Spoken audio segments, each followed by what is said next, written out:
All right, guys. So appreciate everybody showing up and taking time out of your day to go over this stuff.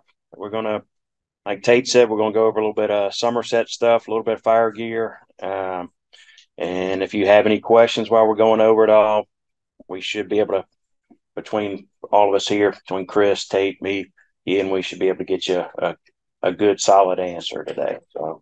Um, so we'll start out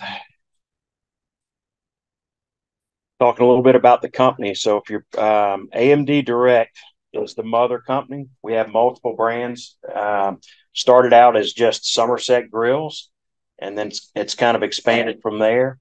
Actually, I guess end of 2019, purchased a company called Fire Gear, and you guys are already familiar with that and already sold it, but it actually now is under one umbrella. So we we've been expanding the fire gear lineup and offering since that purchase, and we've moved a lot of the manufacturing from overseas into Huntington Beach, California, where Ian's based. So a lot of stuff going on that side as well. Um, Somerset line, we've got a few new items we'll go over towards the end of this. Actually, a pretty good bit, not just a few. And then we've made some several improvements on existing products, and then also a few additions. Some of it's going to be down the road a little bit, but a lot of it is either already launched or is being launched right now. So AMD is a family-owned company. The owners, all well, four of them anyway, work in the business. So there's a father and three sons that work there. There's a lot of other family connections with some of the employees there. I think Ian has two or three that are related on his team actually working there. So it's a true family oriented business, but they're they're small enough to listen and take input as they're growing, but they're big enough. I believe that it kind of fluctuates as far as factory people, but usually I think they're averaging around 160 employees now. Yeah. So it's a fairly good sized company, and they have a lot. They've made a lot of big investments in some state of the art equipment, and it's that factory is set up where they can crank out some product, and it's really, if you ever get a chance, any of you to go out there, I'd recommend letting us know, or if you're actually going to just be in the area. Huntington Beach, if you don't know, is right outside of Los Angeles, so a lot of people going through there. It's a beautiful facility, and be worth your time just swing in there and take a look. And Ian can Set up run you guys through a little tour. So see make it grill from start to finish with just sheets of stainless steel until the finished product. So it's cool to see the laser move in, and it's good to be out there. yeah, so anything that we're making, so Somerset line's a mix of imported and Huntington Beach made product. Anything that's made in Huntington Beach, we're bringing the steel in. It's U.S. manufactured steel. We use the same supplier out there for I think about 12 years now.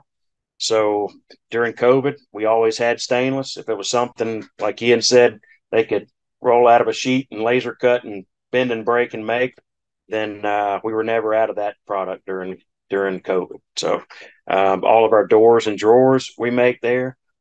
Um, we've just made some changes that would help trying to limit the supply chain.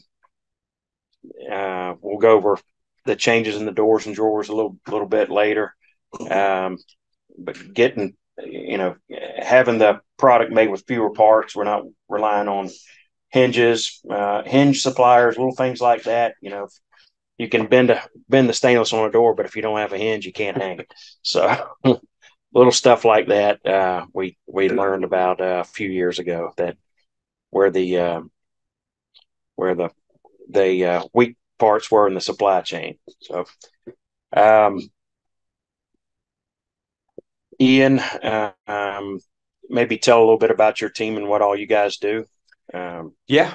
So we'll split up So I'll oversee all the customer care, and we like to split up into regions. So you're just more personable with the customers. You take ownership of it. So we've got Western region, National, Midwest, South, which I'm overseeing. Um, but yeah, Yeah, so that way, any orders that are going in from our region, Ian has eyes on it at some point and can follow up. So before we had a team inputting orders, and it's kind of everybody kind of covering their own thing. So they've kind of gotten it now where it's very streamlined. Um, Custom orders, the way we handle that, we do build custom fire pits. mm-hmm. So if you've got something like that, the order should be get with your Horner salesperson if you're a dealer, and they can facilitate getting you a custom quote. We'll just need some ideas about the length and size you're looking for, what expectations are, and flame height, that sort of thing, and what sort of controls you want. We've done a lot of customs, a lot of examples that we can show you, and any questions that you guys have, you can call in, and anyone from my team can help out. But having that custom burner live with one of our trucks fixed, so you don't have to pay the shipping from California. Yeah. We've got trucks every 2 or 3 weeks. Yeah. Something like that. Constant. Yeah. It should be picking up hopefully once a week here, Yeah. Cool. So it kind of fluctuates. I really think the third quarter and the fourth quarter of this year, we're really going to see. We haven't had the new construction segment rolling like it has, but there's signs of that coming back. So I do think we are going to have one every week or two coming up. Yeah, very good. Yeah. Well, good. So again, all of the appliances that we make, we use commercial grade stainless steel. I'll go over a few of the product categories. We'll start off with the flagship, which would be the grills.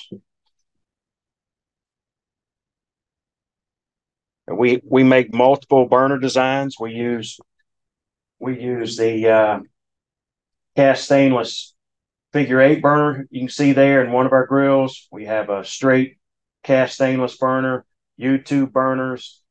The one in the top right corner in that picture is a drop-in infrared sear burner. And then we also have straight tube burners, which aren't shown on this slide here, but we use those on a couple different grills too.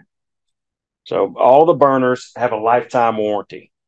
If you're not familiar with our warranty system, basically, the easiest way to remember is anything without a wire connected to it is lifetime. If it has a wire, electrical connection there, it's 3 years. 3 years. If it's a bulb, if it's an igniter, the wiring harnesses, anything like that is going to be 3 years. Everything else is lifetime. So if those burners go, or if a briquette tray wears out down the road and you need a replacement, if it was made, was it 22 that we went to that, or I want to say 2021. 21? Okay, yeah. So if it was made in the last few years, then it will be covered under that new gold standard warranty. And it is the strongest warranty. Like the Cliff Note version of the warranty. Yeah. Connected to a wire, 3 Yeah. years, everything. That's the easiest way to remember. Yeah. I mean, even the valves too, lifetime. Even though the igniter is connected to it, the valve is lifetime. So yeah, the valves itself. So it's we researched every warranty in the industry, and when we know that is the strongest warranty in the grill industry. How does the warranty process work? I'm Mrs. Smith, and I had a grill that's 6 years old, and I need a new burner. you start by contacting whoever you get with at Rutherford, and fill out a warranty form from there, and they'll fulfill it they have it in their barn, so they'll fulfill any parts needed right here in Popka. So that's Does a it plus. ship directly to the homeowner or to? Yeah, They'll ship yeah. it straight to them. Yeah. Wherever you put on the form the ship to, so wherever you need it, wherever If it's relevant, a picture would help, right? right. Yeah, if it's like a briquette tray or a burner that's actually burned through, if it surface rust, by the way, is not warranty. That's that's maintenance, and you will over time get some surface rust on there, no matter what you make it out of. We use good quality stainless for sure, but that is if you keep your exterior grill clean and occasionally clean the interior of your grill, you can keep it pretty much looking like new for a long time. The grill I'm cooking on now was 2014, so it's a demo grill. 10 years old. Yeah. And most, if not all, issues can be diagnosed over the phone. So if we have photos, description of the issue, that helps as well because it could trigger something that maybe the customer doesn't see, right? So you don't have to have a tech out there to diagnose it. They can just call us up, call team at Rutherford, and we can know what they need. Go ahead. So what would make a briquette tray fail? I mean, like you said, possibly rust through a bit of the metal. Yeah, what about a cracked briquette? So they will. They will. Customer abuse also. It's dirty. Looking at a new one. This would fail. Yeah. Usually, what happens the over time we know they will fail. The briquette trays will, and they get worn out. And we used to cover them for 3 years, and then they moved it to 5 years, and then we wanted a stronger warranty. So we know that's going to be a consumable part, but typically the reason we moved it to 5 years before is because we're in the worst environment in the country down here. So the harshest environment, I should say, not the worst, but for a grill, it's pretty tough. A lot of salty air. Inside pool enclosures is probably the worst environment because you have the chlorine, the water's evaporating from the pool and whatever's in that. If you're in a pool enclosure, you're restricting airflow some, so that's going to settle on any surfaces around there. And if you don't wipe down the stainless every now and then, it's going to react with the stainless. So keep it clean, keep it wiped down every now and then, and it's fine. But those that was actually my question. Is there a suggested or like a cleaning product or something that you find is better than another, or what to stay away from? Yeah, most of the commercial stuff you can find out there at Home Depot or grocery stores fine. The Zep, the Wyman's, there's some stuff called Sheila Shine, which is really good. Little harder to find, but you can definitely order it offline. If it's a little worse, if you've ignored it for a little bit or missed it, and it's gotten it's been on there a little longer, and you got to get a little more aggressive. Barkeeper's Friend, wonderful to use. It's actually slightly caustic, so it'll react a little bit with the surface and oxidize a little bit, and that and a green Scotch Brite pad run with the direction of the grain. There's always going to be a grain like scratch pattern in the stainless. You just want to, if you're using that Scotch Brite pad, move with the direction of the grain, and it'll clean right up. I mean, even rough stuff. And you can, on the briquette trays, you could flip them over and then just put on medium high for about 10-15 minutes. Obviously, once it's cooled down, flip back over. That's maybe once every 2 months. I mean, once a month, ideal. And incineration, any grease that's built up. Yeah, and covering when not in use is huge. So what I'll see is it'll be a vacation home. They'll cook on it all weekend, leave all that grease to marinate, then all the salt water getting in there. It's not covered. That's where it'll start to get that surface rust, and if left, then it can eat away at it. Yeah, but I don't understand. Like, if you keep the commercial grade 304 stainless or any of the 443 stainless completely clean and polished, rust cannot grow on it. It can't attach to it, right? But if you let, dust and debris or salt residue, or you're on the coast and that kind of builds up, then it can attach to that. Right. Yeah. Right. And that's where you get some of the, hey, my grill's rusty. And that's why we say it's more of a maintenance thing. Yeah. But if you keep it clean and polished, it cannot attach to it. It really can't. Before and after each use, and then maybe once a year. I mean, it's pretty easy to take the grate style burner covers and pull the burners up and out. You can just soak them all in hot water. So stainless is not stain free. yeah. I mean, I will tell you this, and that we've been dealing with, with Somerset for getting close to 15 years now, right? And I was involved in Florida at the very beginning when Somerset was introduced to the Florida market, and I really believe I've had 3 grills in 15 years where it rusted through in the pan. And what happened was, I really think it was the marinade the people were using, and that acid really ate through, and they didn't really take care of it and maintain it and clean it, and they still replaced the grill. But that's 3 in 15 years, and and they knew what it was, and they just replaced it anyway. That's just kind of who you're dealing with. Yeah, and those briquette trays, that takes the most abuse because that's sitting between your burner. Yeah.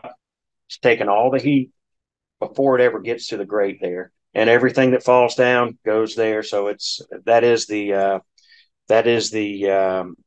part that takes the most abuse. But the thing about it is your homeowner, your customer's not going to have to buy one down the road. They're never going to have to buy one. So that's, if it goes bad, we ship it to them. I refurbished an old grill that I had that had some ceramic rods in there, and they're like, oh yeah, those rods are $2 a piece, and started looking at it, and it's like there's 18 rods in each one of these, and then that doesn't include the tray it holds and everything. Ended up I spent close to $300 just changing those parts out. So it good to know they're not going to have to do that. And I don't know that it says it may say it in the warranty, but even replacement parts that you purchase have a lifetime warranty as well. So say, they go through, you replace what's already come with the grill. They end up needing to buy another set. That set is covered for lifetime too. And the client has to register for the warranty. We're not too much of a stickler on that. Like on my team, I've trained my team to still take care of the customer, even if they haven't registered. But it is nice to have all that info. But yeah, legally, if you run into it ever, you don't have to have it registered. Even if you didn't register something, 90% of the they're not registered. So just so you know, any company has to. But if you don't mind now, in case we forget about it. So 443 stainless. I mean, I've read, benefits of. I mean, maybe it expands less than 304 or whatnot. But like we're using 443 from a cost perspective on the Sizzler. Well, and the when they moved to the 443, what was happening was there was a recession. It was during the recession, and stainless steel when things started cranking back up, there was a stainless shortage for a while. 443 is a relatively new type of stainless. It's only been around like 10 years, 12 years. It's not a grade that had been around forever. So some people get it confused with other 400 series, like a 430. It is different. But it's good. I mean, consumers are caught on 304. Oh, yeah, 304. How come that's 443? And they automatically think less. Yeah. So it is a magnetic stainless. So if I put my magnet here up against it, it will attach to it. But what so stainless steel, like 304 series, like you said, that's everybody says 304, 304. 304 is basically roughly 18% chromium. There's two main things in there that make it stain less: chromium and nickel. It's 8% nickel, 18% chromium. 400 series stainless does not have all that nickel in there, and it's magnetic. So if you don't replace that with something, then it's gonna rust faster. So on 443 or like maybe 430, same chromium content, they don't replace the nickel though. Maybe it has 1% or no nickel at all in it. And that's a disposable grill. Yeah, it's 443. But correct me unless I'm wrong. But the Sizzler Pro. Sizzler Pro is 443, not 44. Right, not 430. So what 443 does, they actually jack up the chromium content by about 20%, and then they also add titanium into the mix. So that titanium actually is what gives it more resistance to heat and breakdown. And you talked about expansion and contraction, stops with a movement, and actually that Sizzler Pro is actually, it's got a lot of firepower in that firebox. It's not a really deep firebox. There's a whole lot of heat in there. We'd have to crank up the thickness a pretty good bit, the gauge thickness of the stainless that we're using to be able to handle that much heat. Yeah. So I sell it as equal. Yeah, no, it's as good as 304. It's it not less than. Some people, yeah, I mean, It's not less. some people are convinced it's more than. 6-7 years ago. Yeah. What they started doing, they kind of started, let's just do the firebox at a 443 and see how that works. And it holds, Yeah. it holds up. It responded really well, to the point where Jeff Straubel, the owner of the company, said, well, let's just make the entry-level grill at a 443. And how long has that been, though? Like 6-7 years maybe now? Probably. Yeah. Okay. More than 5 years. It's been incredibly good. My phone would be melting. We sell hundreds of these grills a year. And we don't, as long as there's some maintenance and care there, but I mean, they are sturdy and they hold up. Yeah. That's what it's That's what I gained. tell most of them. That's where it's gained so much popularity, is being in coastal environments. So to see how it's holding up in there, as long as you're maintaining it, it's gonna take care of you. Yep. All right. So that infrared burner, drop-in sear burner up there in the top right, that's an optional part. So basically what you do with that actually replaces an existing burner, and it will give you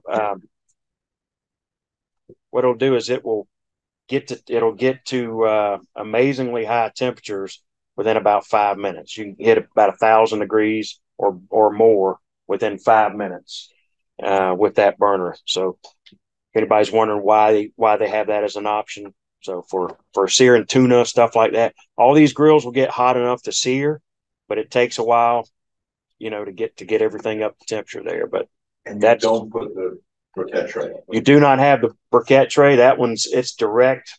It's heating directly. It's infrared, so it basically heats like the sun.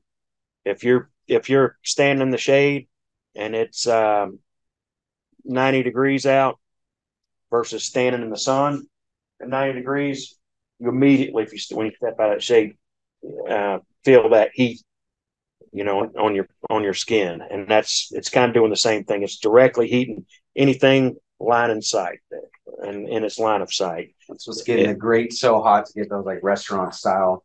I mean, every time I'm cooking a steak, I'm using that thing. It's cool. The client loves it. Yes. Ian, I've had some people in the last month or so ask, hey, can we take the burners out and create the entire grill as just infrared? You can do that. You technically can. Yeah, I don't think we've fully tested it, but yeah, I mean, you can take each burner out, right, replace them all. Yeah, it's the same BTU, same BTUs, and that heat's directed up, so it's not going to hurt the basin or anything. Like twice in the last 60 days. So yeah, definitely can. Yeah. Rear rotisserie burners. These come standard in almost all of our grills. The little 26-inch Sizzler does not come with that. We are looking at making some changes, and probably have some new models coming out early next year, possibly late this year. And we'll have a little bit of a little more aggressively priced entry-level grill, maybe take out the back burner. The actual rotisserie kits on the Sizzlers and Sizzler Pros are optional. Even if it comes with that back burner, that rear burner, that rear burner is meant for rotissing only. It's not meant to as a warming burner for your warming rack. And you're actually supposed to remove the warming rack when that rear burner is on. So it'll get too hot sitting right there. We were talking about the amount of intense heat out of an infrared burner. That rear rotisserie burner is an infrared burner, so it's heating just like that drop-in sear burner. And the idea is I can sit there with my hood open, wind blowing through there, and rotiss it's heating objects in front of it. So it's not trying to heat the air and heating like a convection oven. You guys just let me point something out. The Sizzler and Sizzler Pro have the rotisserie burner, but they don't come with the rotisserie spit and the motor. That's an upgrade. Yeah, that's right. That's an TRL. The TRL, which is a few $100s more, includes the rotisserie and the spit. It does, yeah. But did you say for the basic sizzler, you may remove that rotisserie? Yeah, cost it. Yeah. You know, in the day of a $5 Sam's Club chicken, that you repurpose twice for 2 meals, you know, most people aren't going to bother with that. A lot of people don't use it. If you do use a rotisserie and get used to it, there's a lot of stuff you can do with it. It's fun. But it's an art form. It'd be a pretty small pig. Yeah. I was just what I'm thinking. It'd be a piglet. But you know, most customers would think that that's staying on the whole time. It's you want to do it for the first 10, 15 minutes to create the sear on the outside. Then you get the 2 burners on either side at desired temp. Let it cook for maybe an hour, you know, whatever you're cooking. And then at the end, you do one more final sear. A lot of the clients. Yeah, a lot. Never use that. They're like, oh, I've never touched So I'm that. thinking it's a cost element to pull out on a daily basis. Yeah. That is even a more of a clear delineation between Sizzler and Sizzler Pro. exactly. Yeah. It's a good sell too. Most of what I sell anyway. The customers who don't want all the bells and whistles, you know, he's shown that. Yeah. All right. So ignition systems. We've got if you're not familiar with it, we use a flamethrower ignition.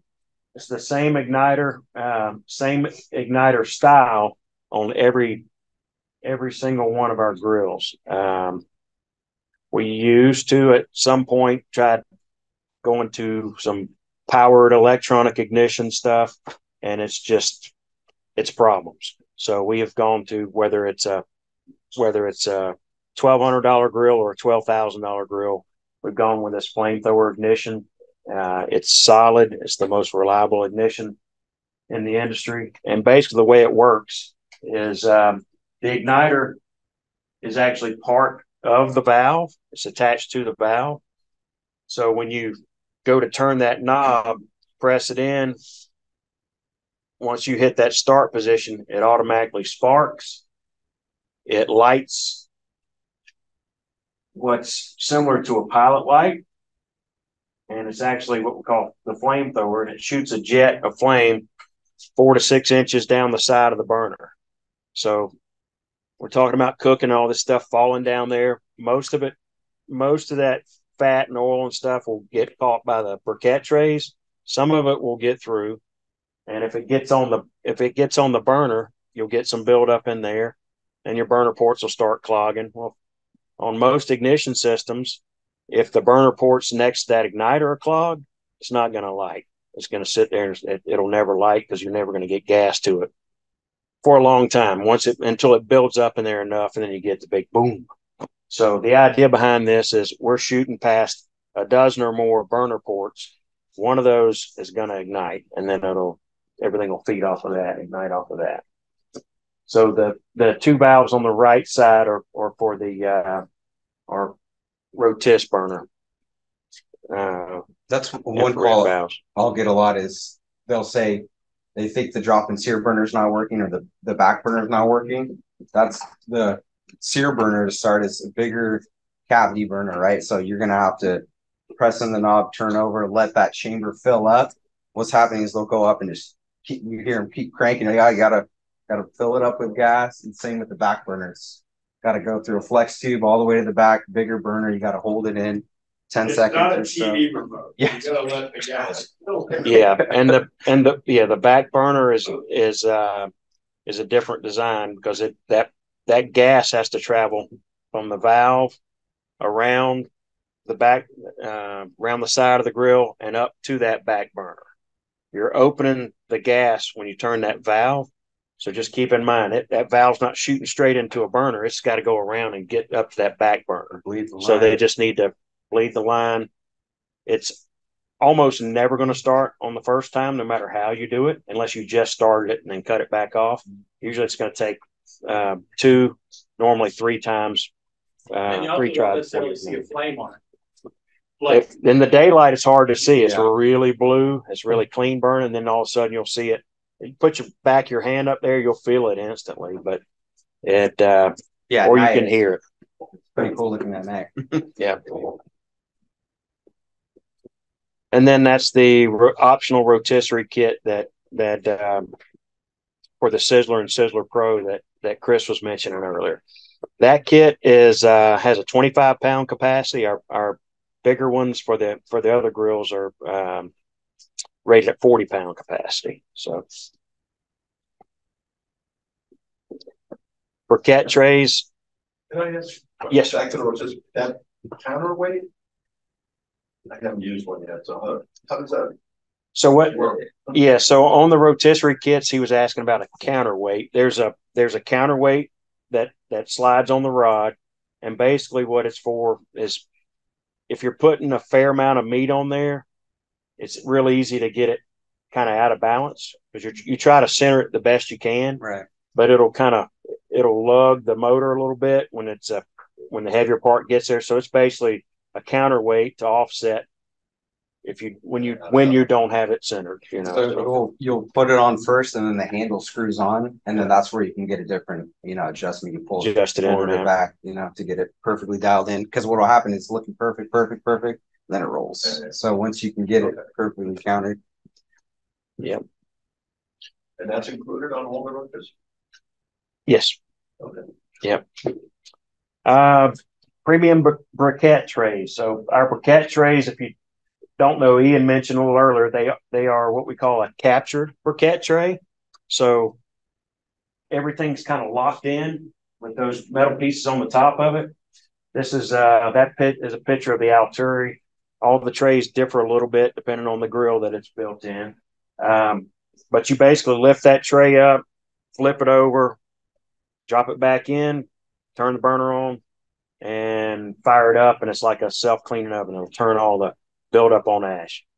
Depends on what you're cooking and how you're cooking. If you're cooking with a lot of high heat, it's pretty rare you have to do it every couple months or so. mm-hmm. If you're cooking a little more low and slow, or something with a lot of heavy fat that's going to be dripping on there, you want to do it a little more often. If you get a bunch of buildup on there, cooking something with a whole lot of fat, then sometimes I'll just flip it over after one shot.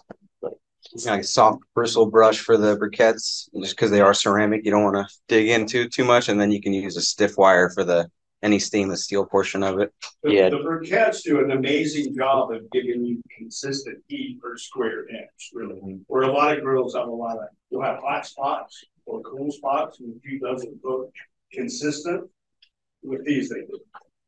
Yeah, so consistent heat per square inch. Yeah, so they're there to capture and radiate heat. So it's absorbing heat from that burner. So and then radiating to the food. Like Tate said, it's for even cooking. But the other thing it does is once we get those trays heated up, if I'm going and opening, closing the lid on my grill, I'm going to hold a lot more heat in there. It's gonna maintain having that extra mass in between the burner and the cooking surface is going to really help when you're cooking. So. And evenly, dispersing. So that's where you could do the little toast test on it. Put a piece of toast, and you'll see how even cooking it has. Power it's got. And it imparts flavor, smoke, right? When grease it. Yeah, it's kind of gets seasoned like an old skillet. I mean, you'll get some flavor off there too, and anything that's dropping down on there. So I tell people don't wash them. Some people want to soak them in soap and water. I really don't recommend that because it is porous. It's going to absorb the soap into the briquettes, and also absorb water. And if you let them soak in there for a while, and they're full of water, and then you're asking about cracking one, that's usually how it gets cracked. Yeah. If there's water absorbed into them, and then somebody cranks up the burner, it'll actually crack a briquette. So, we'll still send you another one if it happens, but or however many you need. And then interior lighting kits are available on or come with most of our grills. Basically anything other than the standard Sizzler.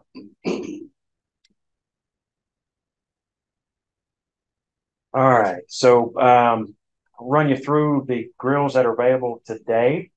The top of the line grill in the Somerset brand is the Alturi series.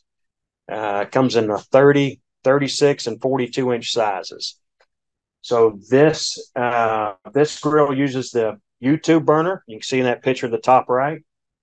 And each one of those burners is going to be 26,000 BTUs. So a good bit of heat there. The rotisserie back burner is going to add another 14 there. So you got a substantial amount of firepower in that. Let's see. Yep. So for the 30-inch grill, there'll be 2 of those burners, and then the 36 and the 42 will both be made with 3 burners in there. A lot of people want to step it up, get that extra burner, drop in a sear station on there. So that's a good reason to step from a 30 to 36 is that you got a lot more you can do, a lot more flexible. You drop up one of these big 26,000 BTU infrared burners on that 30-inch, then that's going to be taking up half your cooking area there. But that big infrared burner that goes with the Alturi is you can cook a lot of steaks over it. Can you speak a little bit? I'd love to sell more to step up grills. Yep. So the Sizzle Pro, totally familiar with it. It's low profile. It's a beautiful grill. So you have your burner, you have your briquette tray, and then your grates with not much space there. When you get to the seen an Alturi yet, but an Alturi or what's the other one? The TRL. Yeah. You know, now it opens up the space a little bit. What does that do for cooking? Aside from just pure BTU, is the fact that you have more space between the grate and the heat source, does that cook better? Or no, it doesn't make it cook better. It does give you more room. Your warming rack is at a higher level.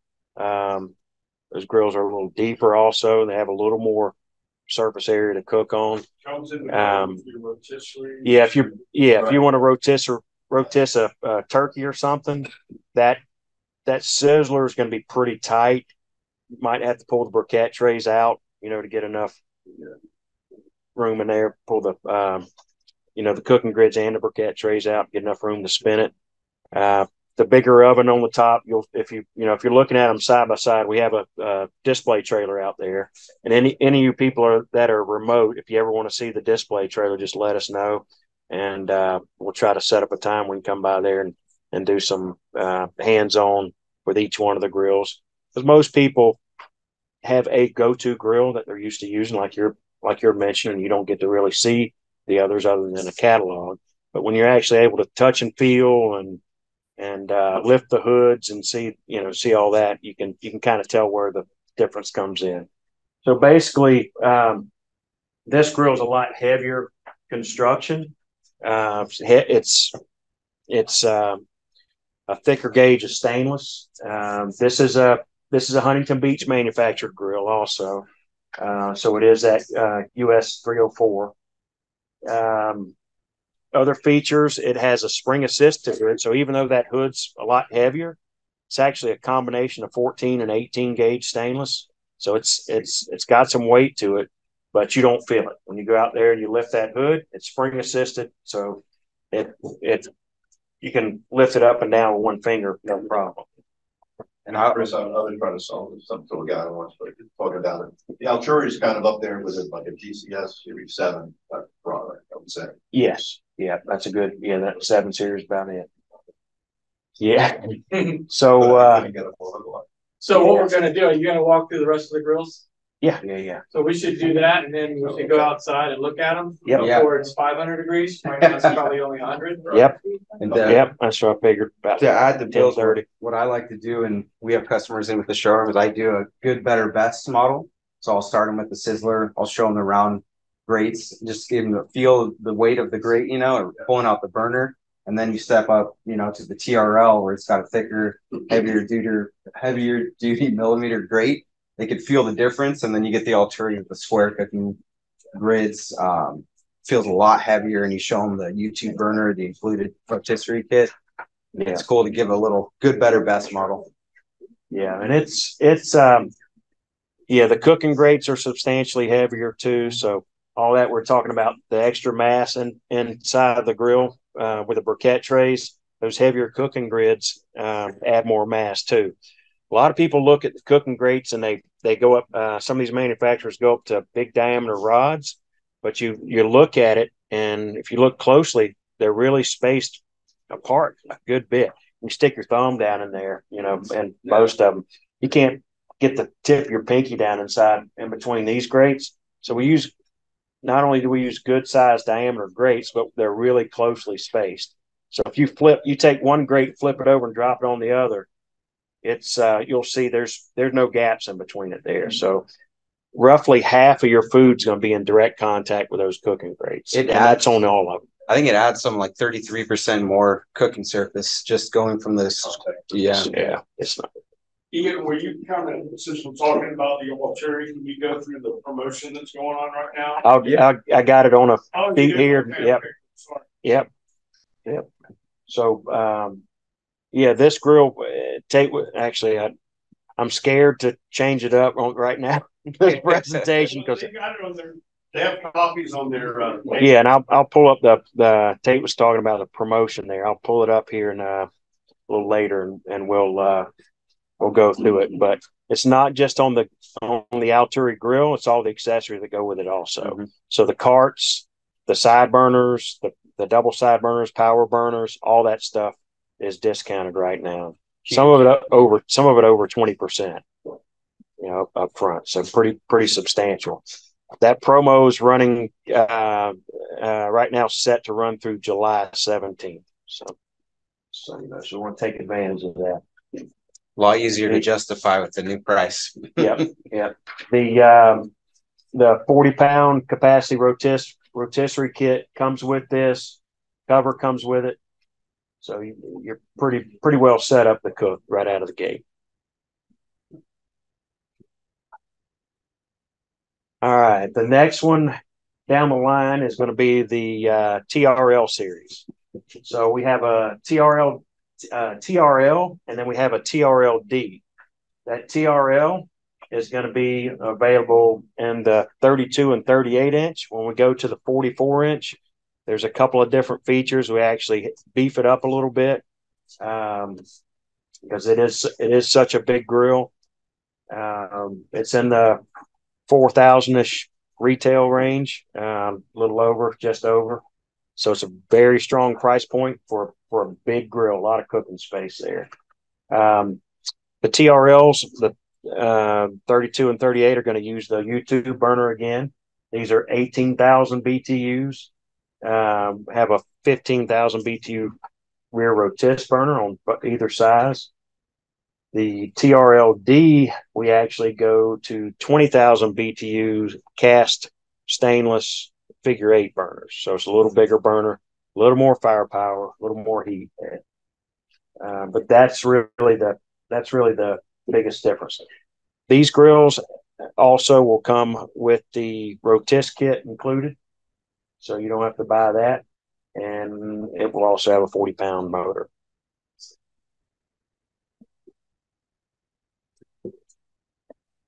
So then the next step down will be the Sizzler Pro. So the TRL and the Sizzler Pro really are two biggest movers. We had a little shift because we had a little bit of a glitch in the supply chain during COVID on the TRLs and got caught short there. And TRLs and Sizzler series are both import grills. So we kind of shifted people over to the Sizzler Pro. Sizzler Pro is a really nice grill, and it's people, once they switched over there, we had a lot of people that didn't switch back. But at TRL, there's enough features there. It's got some extra stuff, a little heavier, a little bigger oven, like you were mentioning before, a little more space inside there. It's a good size grill, and it comes with a rotis kit and everything. So in my mind, it's worth the few $100 upgrade on the retail end. So. And you got the 304 stainless steel selling point too. Yep, it is 304. The nice looking front end. the knob handle. Yeah. Yeah, it is. It's got a little more of a beefier look. It's got a squared off hood versus a rounder hood. So it's just kind of a little bit. When you get to those two grills, it's kind of personal preference, what you like the look of more than anything else. So the Sizzler Pro is going to use cast stainless burners. These are 14,000 BTUs a piece. And that picture up top shows it with the optional drop-in infrared burner. The two sizes, there's going to be a 32 and a 40 inch that comes in. Rotis kit is optional, but the infrared rear burner is already built into the unit. So if somebody wants to do some rotisserie, all they got to do is order the rotisserie kit, and it's easy to add to it. Which unit has the built-in drop-in sear kit? Does any of them? So none of them. No, it's an option for, but you can use that on any one of them though. Okay. It is an option that's available on all of them. And there's no orifice change or anything. There's like 2 screws to take out a little carryover tube that's in there, and you drop it in there, and you can always go back, drop you got the extra burner now, and drop it back in, put your briquette tray back on top, and switch it up if you want to. It's having the mixed cooking system like that is a kind of a good way to bump somebody up to a little bit larger grill too. You know, that 32 inch grill has 4 main burners in it. And you go to that 40 inch, you add another burner, add a 5th burner in there. So kind of 5th burner for that. Yeah. Drop it in there, and you still got like a 32 inch grill plus the sear station built in one cabinet. That's a common call we'll get to is when they're going to install the drop-in sear burner, not removing that cross tube. Like, it doesn't fit. We got the wrong one. They won't lay flat unless you move that cross tube, because that's only for the main burners, right? To carry over the flame from one burner to the next. So you don't need that with the sear burner. You remove that in, and then it could sit flat. Yeah. So what else? So we have heat zone separators, that are included with this grill. They're also included with the TRL and the Alturi grill. I didn't mention them before on those, but basically they're plates that drop in between the burners, and they actually make it where you can be cooking at high temp over on one side and a much lower temp on another section of the grill. And there's multiple separators, so you can drop them in, make actually a few different cooking zones. Is that an optional thing, or it comes with it? Comes with these grills, yep. So you have your meats on one side, veggies on another. It actually gives different heat zones. Yeah. Next, we have the Sizzler grill. So this is the grill that kind of started things off. It is same kind of construction as the Sizzler Pro, but there are a few differences to it. So if you look in that picture at the top right, you'll notice there's a straight tube burner. You can see the flames coming out of either side of it there. We use the cast stainless on the Sizzler Pro.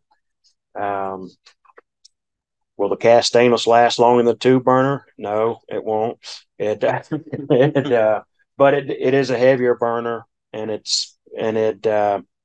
does give you a little more mass inside of the grill. Some people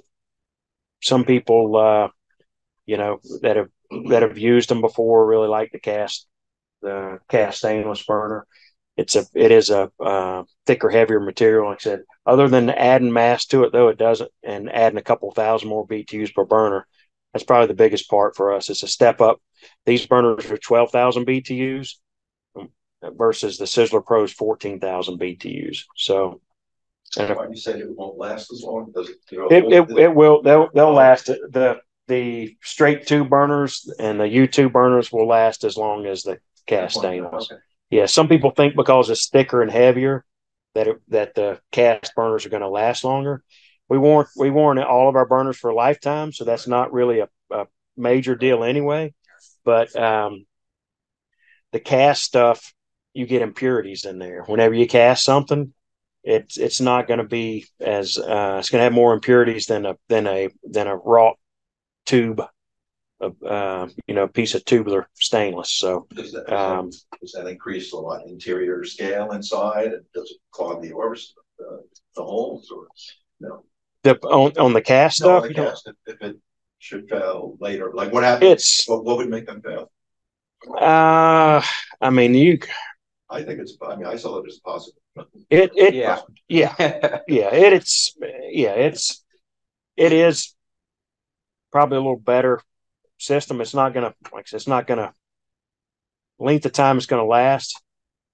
That's pretty much gonna be in your head. So I mean, it's a big heavy piece of stainless, so it'll give you the perception of more longevity. Yeah. So a lot of people use that as a selling point. Yeah. And it does cost a little bit more to make those than it does the tube, but really the biggest thing is that extra mass. And I do have an odd question. But they're a little heavy. Talking about the burners and the perception of that cast being any bit better on the Sizzler series, because it's the same model, just different features. If for whatever crazy reason someone bought a Pro and maybe they had a spare burner that they ordered for someone else that they didn't need laying around or whatever, and it was a cast, are they interchangeable if they wanted to use the other burner instead of the YouTube one? Yeah, you could put a cast burner in a Sizzler, and you put a tube burner in a Sizzler Pro, and they'll fit. Same basin. And we occasionally will have somebody get the cast figure 8 burners on that TRL. We were talking about the TRL and the TRL-D. Mm-hmm. There, you go to a little higher BTUs also, so that's probably the biggest plus to it. And you don't need anything else like additional to make sure that it wires or gives you that BTU. Correct. It's got, same valve system, same igniter, so there's no change there's no swap out on that. So they are same chassis. Yep. Yep. So other things that differentiate this, the most obvious is that this grill does not have lights. So the other 3 grills we've gone over have the blue LEDs that shine down on the knobs on the face of the unit, and then they have the halogen lights inside to light up so you can see at night when you're cooking in there. So this grill doesn't have that. If you're in a situation where you don't have power out there, then you wouldn't be able to take advantage of it anyway. So a lot of times if somebody doesn't have power, they'll move to this grill just to save a few bucks. If they can't get electricity. Is it like the only option? Today. Yeah, currently. There's actually one out that will when we go to the new stuff, you'll see there's some other stuff. The blue's pretty pleasant though. It's not, it's not some of those lights are kind of I just figured all the other multicolored options in the world you should be able to customize, and they could go to your pool light, whatever. Yeah. Yeah, you wanted to link it with the automation, huh? So you could no, not the grill, just the lights. If you got a light specialist, you can probably add a controller to it. Okay, that's kind of what I was. But I don't. I like paint personally. Yeah, I'm not. That's not anything I'm going to cover. But yeah, so that's that grill comes in 3 sizes. So the little 26-inch grill is a little bit of an anomaly because that's the only one that we have that does not have that Rotis infrared burner built into the back right now. It's but if somebody has a small family, or they don't have, or lives alone, or they only have 1 or 2 people there, that's a lot of people don't want a bigger grill. So that's a nice old grill to go to. Less grill to clean. Yep, less grill to clean, and less components on it. So. And then the last grill in the lineup is going to be the Resort grill. So we're back to Huntington Beach made here. So this is a little different animal. It's pretty unique in the industry. This grill was designed specifically for commercial applications and for one property management company out west in particular. So it's called the Irvine Group. Irvine Company. Irvine Company. So yeah, Ian, you want out there. Tell them a little bit about those guys and how they do theirs. So. Yeah, so they spec this in all of their properties, and this grill is a tank. So they'll order, the way we've set it up for them is they'll get the grill, and then they'll also get an extra set of grates and burner covers. So they'll come out there every day and switch them out, and then while they're cleaning the other set, they put the new set in and keep swapping back and forth. And yeah, these guys are tanks. It's basically the Alturi, but without any lighting or any of the other bells and whistles. So it's good for commercial and even residential customers who they want the quality of an Alturi, but don't want the lights, don't want any of the electrical. This is a amazing grill to have. Yeah, less stuff. It's a little easier to maintain. We don't use the briquette tray on this just because the briquette tray takes a little more care. And if you've got random people in there using it and banging around everything, residents don't care. They're not dump barbecue sauce on there. Yeah, they're not quite as worried about having it cooked perfectly, So the flame tamers still do a good job of distributing heat, not quite like a briquette tray, but you don't want to pressure wash a briquette tray. This tray you can pressure wash.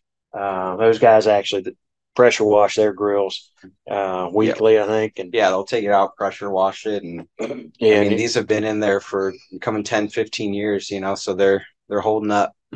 Yeah, Ian sent us a picture of like an 8-year-old grill that they had, and it looked basically new. They've got a good maintenance schedule, and they're tanks. Yeah. So it's really thick, and there's no electronics, you can pressure wash. Yeah. So that's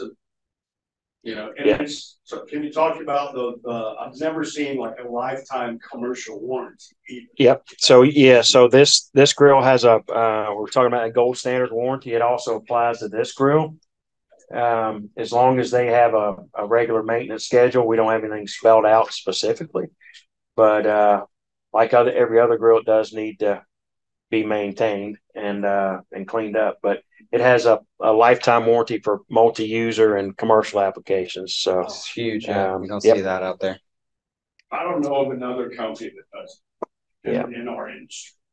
And it's like this, it's fairly stripped down. When we say stripped down, it's defeatured. So we don't have the back burner, the infrared burner. That takes a little bit of knowledge to learn how to use it properly and everything. If you don't know who's going to be on the grill cooking and everything, you want it simplified as much as possible. So that picture in the top left shows it also with that's an accessory we have. It's a mechanical timer, and it's basically a gas valve that you run your gas line through before you make your connection to the grill.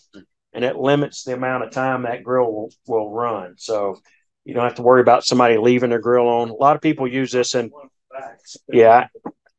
I don't have one on my grill now, but whenever I do my actual kitchen, I'm going to put one on there just because several times I'm on natural gas, not propane.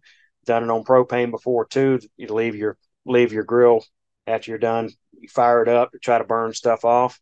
Go inside, start eating, drinking, whatever. You forget all about it, and you go back out there, and you got no tank the next day. Or you walk by it. My natural gas grill, I walked by it about 3 days later one morning, and I could feel the heat radiating off of it. Thing had been running for days. So you got that timer in there. It's not recommended. No, it's not. And,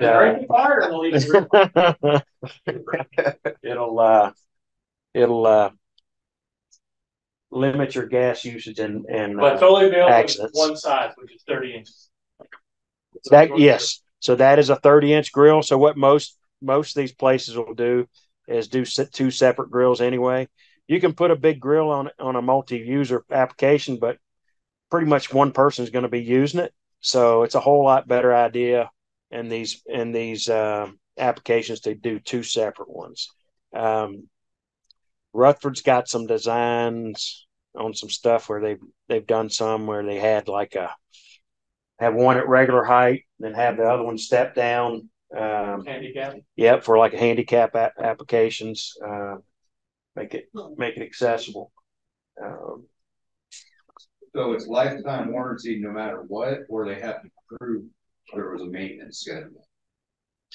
Yeah, so we put Someplace kind of loose. yeah we put in there that it as long as it's maintained and you have so there's, but like I said, there's nothing spelled out as far as what you have to do and everything, so it's basically our it's our call. The person that would be making that determination, so it's kind of I've trained my team to be the same, you know. trying to, you know, they're gonna do the right thing. Yeah, As long as you try to maintain it. yeah, and external factors on these. We get a lot of calls for warranty stuff. I did want to touch on that. I'll get a little more into that later, but probably our biggest call, and probably you guys take these calls will agree that is that the front of the grill getting hot. My knobs got hot. My lights went out. My LEDs went out. Something like that's happening. I can pretty much guarantee you, without seeing a picture of that grill, that the grill's out there. They probably have a nice, beautiful view of the water, whether it's their pool or a pond or the ocean. And the back of that grill there's nothing behind it to stop any wind. So the way these grills operate, when you turn the burners on, we're drawing air in underneath, heating that air, burning it, and then the air and that heat rises to the food and then exhaust out of the back. So we've got that smoke and heat all coming out of the back of the grill. Well, the only thing that's making that heat, that air and that heat travel that direction is gravity, hot air rising. If you get a wind from behind, then it's going to have to overcome that. Or a fan. I've had one guy didn't put a hood over it. He set a fan up to shoot up against the ceiling, hoping that would blow all the smoke out of the back of it. Well, what was happening was it was going up. He did have a section of wall there. The air was going up, and then it was pushing right back down. So he was steadily pumping air down to the back of that grill. Well, eventually it'll overcome that hot air rising and push all that heat the opposite direction. So they won't fry by their own. There's a heat shield in there to protect them, but if you get wind blowing back there, it will damage stuff. So Put a strong ceiling fan. Do that. It can. In an enclosed. It can. Yeah. So we recommend, if you don't have any kind of a backsplash there, first off, we'd recommend doing a backsplash because it looks nicer. But we do have a product called a wind guard, and it's basically it's almost like a trifold panel. It's a 3-sided piece of stainless, and it's a shield that sticks up behind the thing. It's not really attractive, in my opinion, but it does what it's supposed to do. So that's the option. So if you're an island builder, you want to build something up behind there. We do have a spoiler that can be added to it to help kind of break that wind pattern. It's not going to stop it though. Are we talking about just for these outdoor ovens or the entire grill? That's for any grill. Oh. And if you look at instruction, there's every grill manufacturer's instructions. There's going to be warnings in the beginning about location and dealing with wind. If you're, I probably had one instance where it was actually inside of an area up against a wall, and it was on a open pond, and we just had heavy wind pumping in there, and air currents were flowing all around. The pool float toys were all up against the screen, when I walked up there, and it was not a good environment. But that's probably the only time I've ever seen it with something behind it where it fried it, and just had to make them aware that, hey, if it's out here and it's blowing real hard, just pay attention. Don't leave your grill. stay out there with it. You really shouldn't leave your grill anyway, but most people turn the grill on and walk off, and, if they're doing slower cooking. And if it does happen, I mean, we're still going to take care of them. The good thing is they can be fixed, and it is a pretty quick fix, just replacing the valves, getting the wiring in. So. Yeah, we'll get the valves. Yeah, probably the trickiest part is if it gets the light and it gets the wiring harness, that's a little more of a pain. The valves are pretty quick. Yeah. Wiring harness is not too bad, but takes a little more time to change it out. The wiring is protected in a sheath, so heat resistant sheathing, but it can still get too much heat. It can still burn through. Next thing we have cooking wise is an outdoor oven. So the oven is really designed to do anything you can do in an indoor gas oven, but it's basically an outdoor oven that you can cook pizza in. We do have a product coming that I'll show later. That's a pizza oven that you can cook other stuff in. But this does a good job on pizza. A little more flexible than just the standard pizza oven. We have a kit that you can get that comes with an extra stone and all the pizza tools, handling tools. We're showing it 3 different ways, 2 different ways here, I guess, really. So you can have it on a cart as a freestanding oven, or you can use it as a countertop model like you see in that picture at the top. Or the third option is we make a flange kit that'll attach to the side, so you can actually build it into a countertop, drop it in there, so it'll be partially recessed down in the countertop there. Yeah, that top one, they kind of hollowed out the island, so they set it in, so it took away the drawer. This was installation. I don't know if you guys ever heard of Property Brothers Celebrity IOU. This was one of their jobs they did, but yeah, it looks pretty cool like that too. But it does take the drawer feature out. And that flange kit is supported on, say, a granite countertop. Yes. It's not for combustible. Correct. Yes. How they do it? They cut it out? Like they cut it? Just like they do. Just like you drop a grill in. It's got a flange that.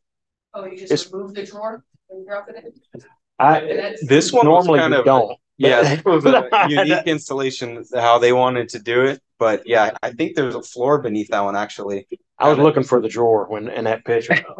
So I'm glad you told me what it was. So that was something somebody did that I don't know that I would. They took the handle off of the drawer and then built it up. It was built up below and then set it in there.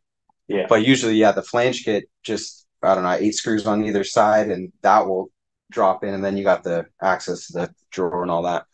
Yeah. So normally the drawer front would be on the front of your countertop here. It's below that. Yeah. Yeah, that one was throwing me a little bit. I was looking at it. I forget which celebrity it was, but it was one of them. All right. Looks good. Yeah. And then carts. We've got carts for all of our grills. Just so you kind of have an idea, we show the standard cart and then the deluxe cart. Difference is the standard carts are going to be knocked down. They're not going to come ship already put together. They'll be assembled on site, and you open it up. It's basically it just has 2 doors. The other will actually have cabinetry. It'll have a door on the right side to put a tank in there. It'll have the 2 drawers on there. So the deluxe has the drawers and comes fully assembled. Are there any leveling just to the legs of a cart? No, it's not on a cart. You have to shim. A lot of like the knives have slow, slight slope to the pavers and whatnot. Yeah, that'd be something to look at. I can definitely see what we can. Cause we make all those carts in house, so we can play around with it for sure. Yep. The last feedback we got is they wanted sturdier wheels, so upgraded that casters. I think we should look before. Okay, so It's kind of rain here. we have a thunderstorm Why don't we coming. So take 5 minutes to pee or whatever you got to do, and then walk outside and look at the grills. And for anybody online, talk amongst yourself. about what? Before we come out, 20. Yeah, it'll be about 20 minutes outside. Yeah. You know, in total. All right. We were discussing the resort grill a little bit earlier. We actually do have a little different type of cart that we make for that grill that can actually be bolted down to the ground. So, and it has a locking cabinet. So if somebody's putting a tank in it. If you're on propane, you're going to have to swap the tanks and stuff. Just keeps the tank safe. So then, of course, the Alturia is only available in the deluxe cart. All right. Side burners and power burner options. So we make a single side burner. That's basically a countertop model, drops in. Drops in on so you cut an opening in the top, drop it in. That burner can be used with anything. Since there's no faceplate on there, no front of the burner, it doesn't have to match up with the front end of any particular grill. So good option if people don't need a double side burner or trying to save a little money. You know, it's a little easier cut in the countertop and the cabinetry. The double side burners are typically, they'll go up in BTUs depending on which grill model they match up with. They have different fronts to match the actual grill. They'll have the same apron across the front, same bull nose if it's a bull nose look. And then we have the power burners. So the power burners are basically just two burners in one. They are they're much bigger than the standard burner. That basically the inner ring on these is about as powerful as your single burners on your standard burners, but it also adds an outer ring that'll kick in another 40,000 BTUs. So perfect for doing like low country boils, turkey frying. There's a ring in the center that you can remove and actually is set up to hold a wok bowl. So for stir frying, typically I'd recommend to set, if you're going to use a power burner in an island application, it's usually better if you can drop it down a little bit, just so it makes it easier for people handling large pots, or if you're doing stir fry, just positions it better to be over the top of it, be able to work with the food. The Alturia power burner is a little bit oversized, it's a little bigger than the others. It's only 5,000 BTUs higher, so the standard ones are 60,000 BTUs. That Alturia power burner goes up to 65,000 BTUs, but it's a full 24-inch wide power burner. So you can put a really big stock pot on that. The other ones, you're probably limited to about a 30-quart stock pot. This one, you can go bigger. Are you able to put like two saucepans on there? It's set up it's pretty big. You could probably fit two, but I don't know that they're not gonna really heat evenly. So if you're looking just to do a couple saucepans, something like that, you want to do more than one burner, then either add a secondary side burner or get the double side burner instead of this. So this will go low. You see the two knobs on the front there. It will actually get, as far as heat output at the cooking surface, it'll go a little bit lower than your standard burner. And the reason I say that is it's set at the same BTU range as your standard burners, but it's actually recessed down. You got a little more distance between that cooking grid and where that burner is. So on the lowest setting on that, it'll actually give you a little less heat to the pan than what a standard side burner would. And then you turn that outside burner, crank it up, you're up to 65,000 BTU. So just a huge amount of range and flexibility on that burner system.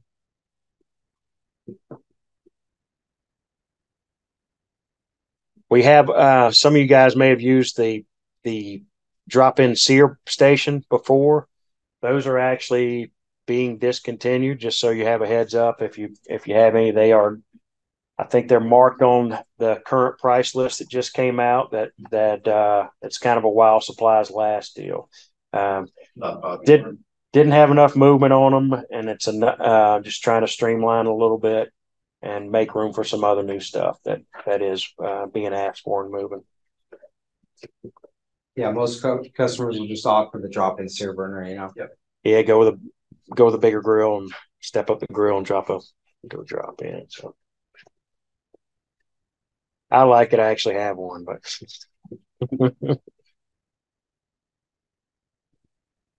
Come up the side one, yeah, built inside sear station. Yeah, so it's built like a drop-in side burner, but it's just infrared burner. So good companion burner for if you a lot of these kitchens people are doing, they're using a charcoal grill or maybe like a Kamado, a Big Green Egg, something like that.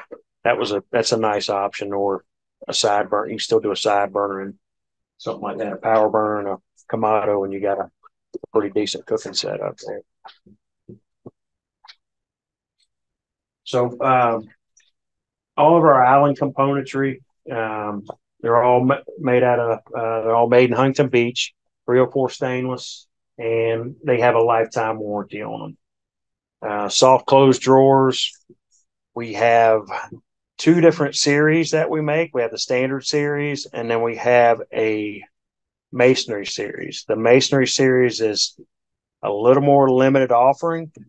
The difference is it's designed with a deeper return flange. The standard one will have a 3/8 deep flange on the side of it, run around the perimeter.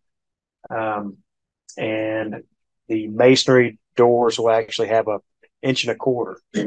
So instead of if you've got heavier stone, a little rougher surface, when you're doing this install, instead of laying the standard like you would with standard doors, you usually lay them on top of the finished material.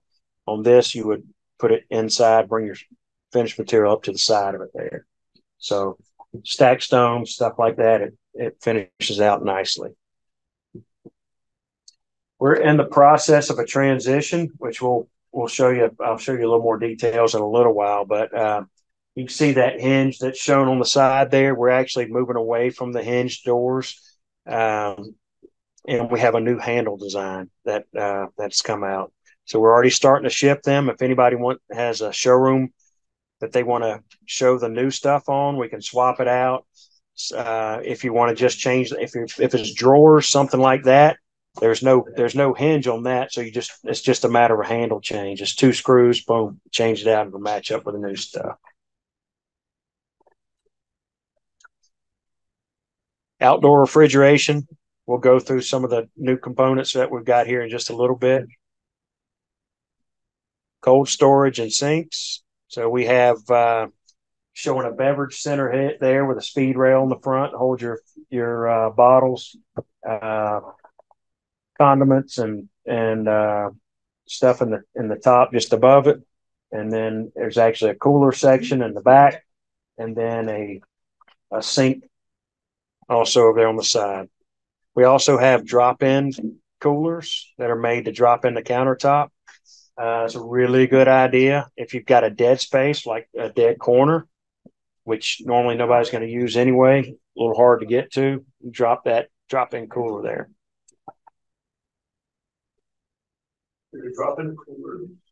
They're hinged, right? They are hinged. Yeah, it has a gasketed lid on the top, and it just drops in basically like a it's hinged drop-in sink. Where it's made on, maybe on the short side, like the 17 inches. Yeah, it's hinged on the back, so you lift it up. So the short side. Yep. And I'm going to pull up.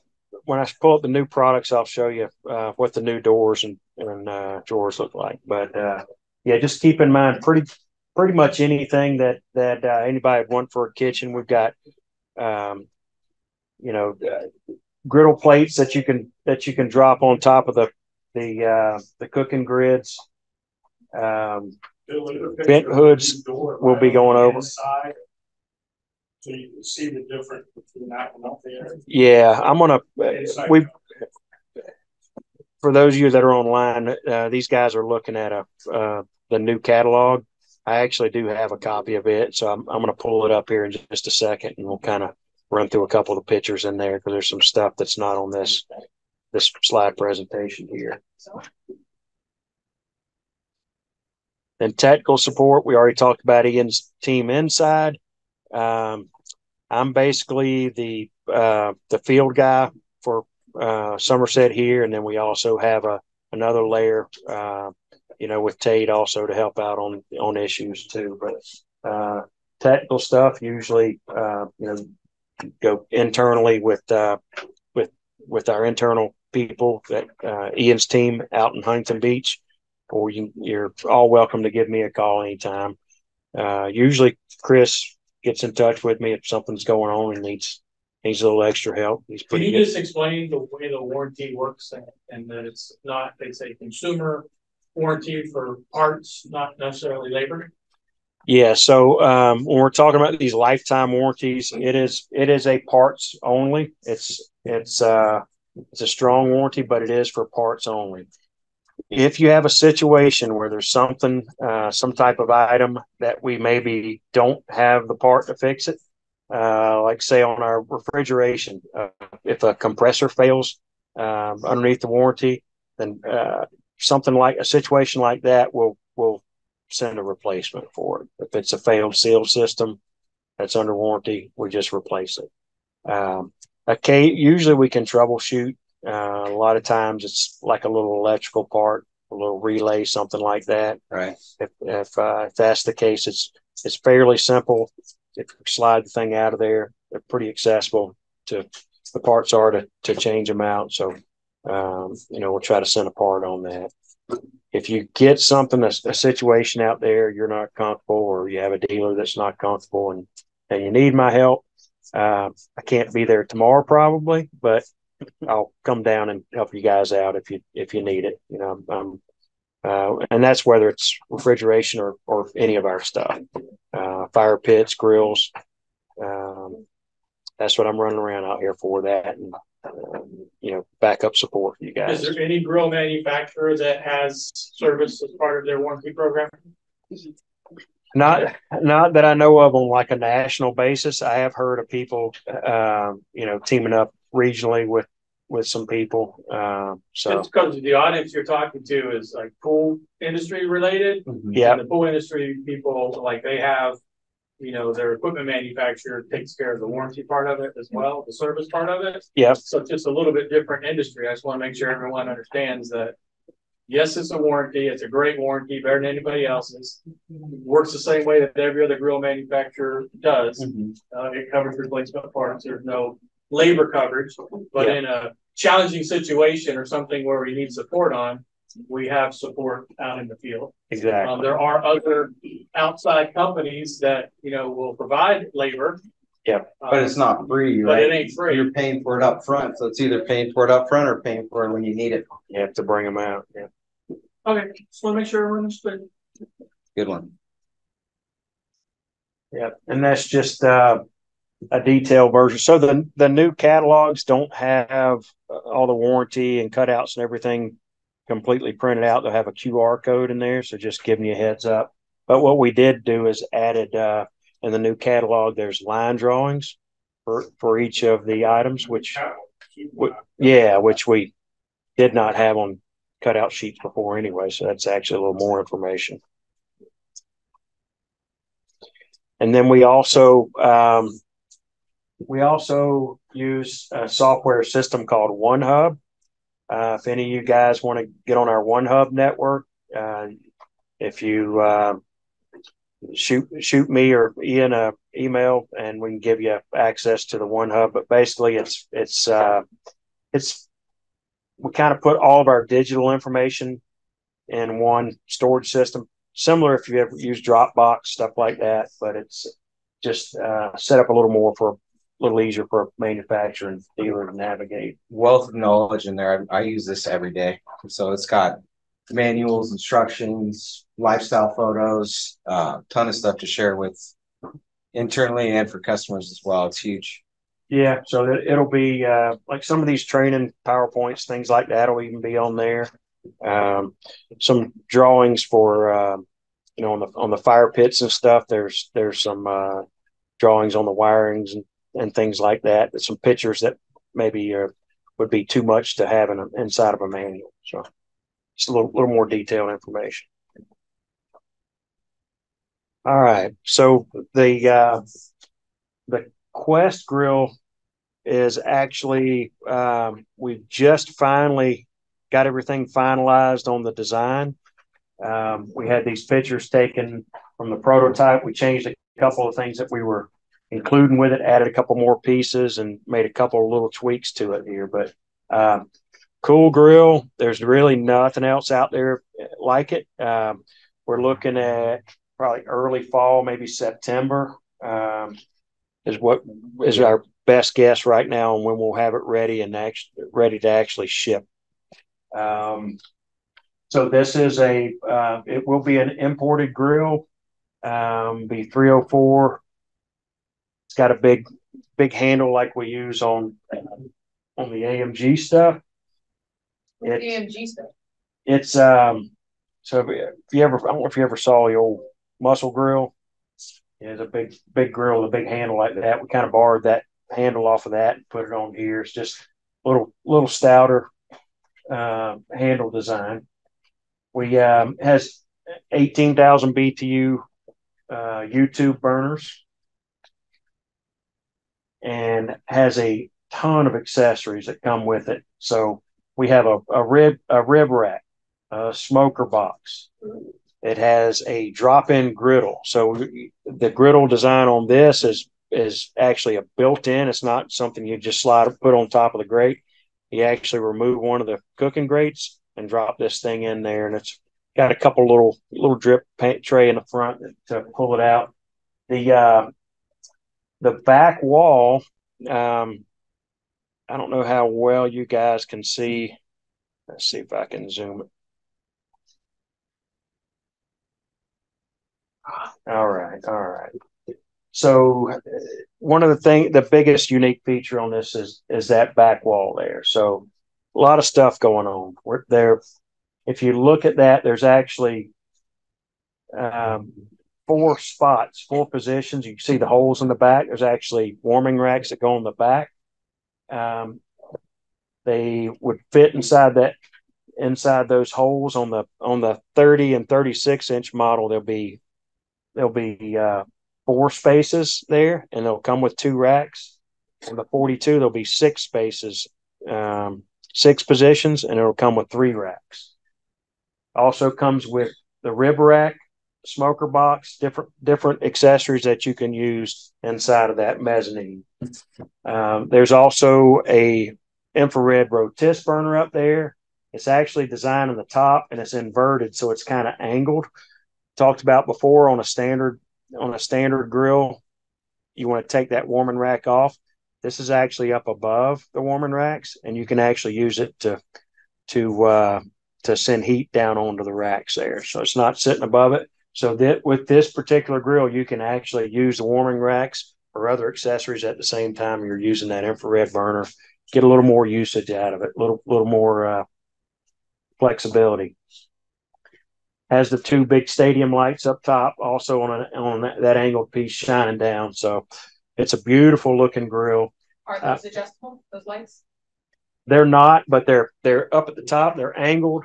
They're angled down and in, so really gives you a good spread of light. So other features. Let's see. There's the lighting features on here. So the light's a little different than anything that we've done before. You were asking about light color options before. This is blue is what we have on everything else. So this you're getting kind of a sneak peek of probably what we'll see popping up when we do design changes on other grills. But basically, there's a white, what we call our waterfall lighting. So there's a white strip that runs all the way across the underside of the apron, that overhang there in the front of the grill. and it shines down on the knobs in the front of the grill. The knobs are actually the bezels are backlit. The knobs are backlit, so there's lighting around the bezel. So when you turn your lights on, all your knobs will be glowing white behind them, and there'll be a white light shining down on the face of the grill. As soon as you turn the gas on that knob, it becomes red. That particular knob, the bezel will become red. So if you look at the top picture, you can see it's red background, bottom is white background. So we were talking about before having the timer on there so you don't leave your grill on all night. Just another safety feature. So keeps you from. Red light and a timer. You can have a red light and a timer, right? So the white light, right? Not a blue light. So it's white light, but And when you turn the red. knob, the bezel will turn red at that point. Makes sense. Yeah. MSRP. So TRL and the third. yeah, it is. It's going to fall in between there. So I think that 36 inch. I think the 42 is going to be right around the 4,000 mark, and the 36 will be around 36, 3,700, somewhere around there. And it's yeah, so aggressively priced, but for something with all those features on it. Yeah, the 42 would go $41.99, Okay, 40. The 36. and then the 36 would be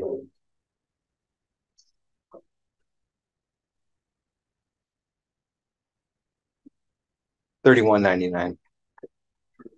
Substantial With all that difference. stuff included. Yeah, Pretty good. yeah, yeah. It's we got a lot of people already looking. We kind of did a sneak peek at a show of a prototype, and we had very, very good response. A lot of people waiting on that. I'm sorry, $31.99 for the 30-inch, I thought that was a big stretch. $35.99 for the 36, and then $41.99 for the 42. Okay. Okay. Makes it easier to remember. 42 is about 42, 36 about 3,600 retail. The gauge is like TRL. That's a good question. 18 gauge. This will be 18 gauge like the TRL. Yep. This is the Pro gauge. Says Pro's 20. Got it. Okay. Yep. So it's like, okay. Yeah, this will be 8. This is the same material that the TRL is built out of, basically. 18 gauge 304. What's the gauge differences with those four? So he was at Lower numbers, thicker gauge. yeah. So yeah, that 16 gauge is about twice as thick as 20 gauge. So all right.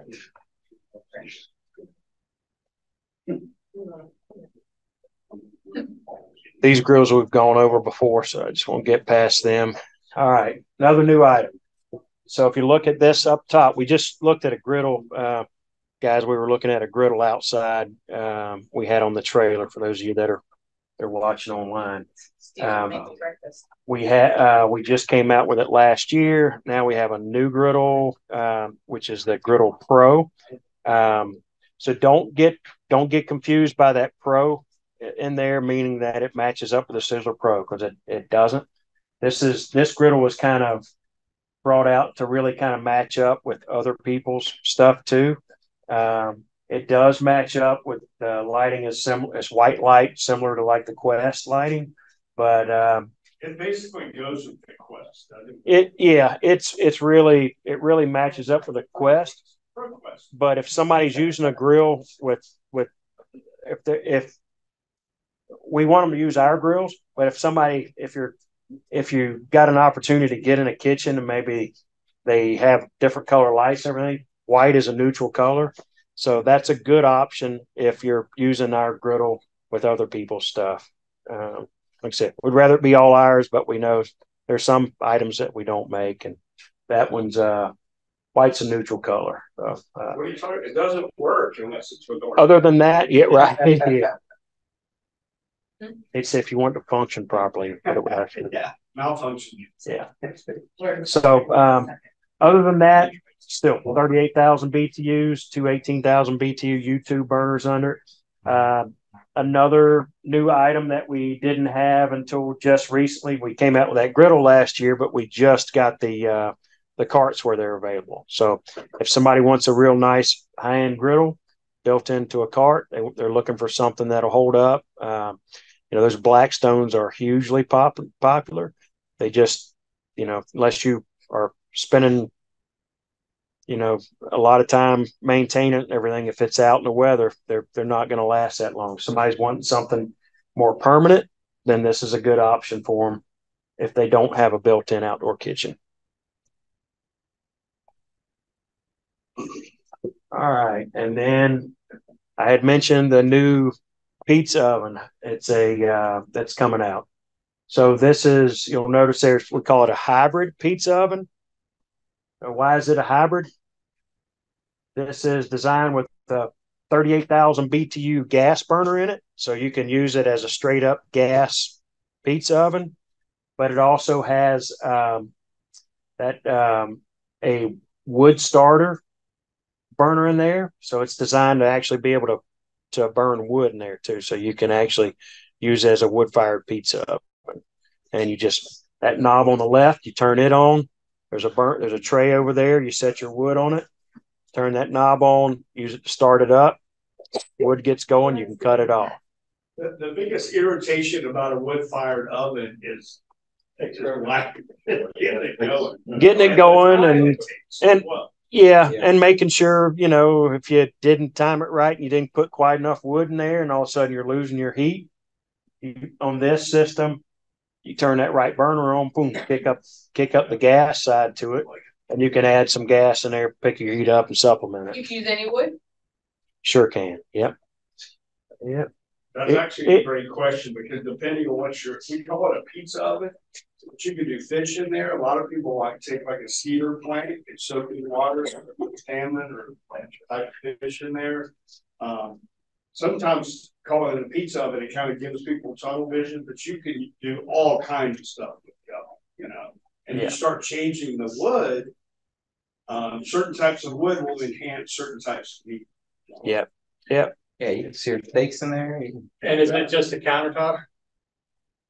It is just a countertop at this point. Yeah. Just a countertop model. Good question. And when do you think that'll be released? So there are a couple little more things that they're doing final testing on, but we're also expecting that around September, right? Last I heard. Yeah. Is that the same thing with the Quest? Yeah. Quest and that we're both looking at around September. They'll be MSRP right around there. Football season. Yeah.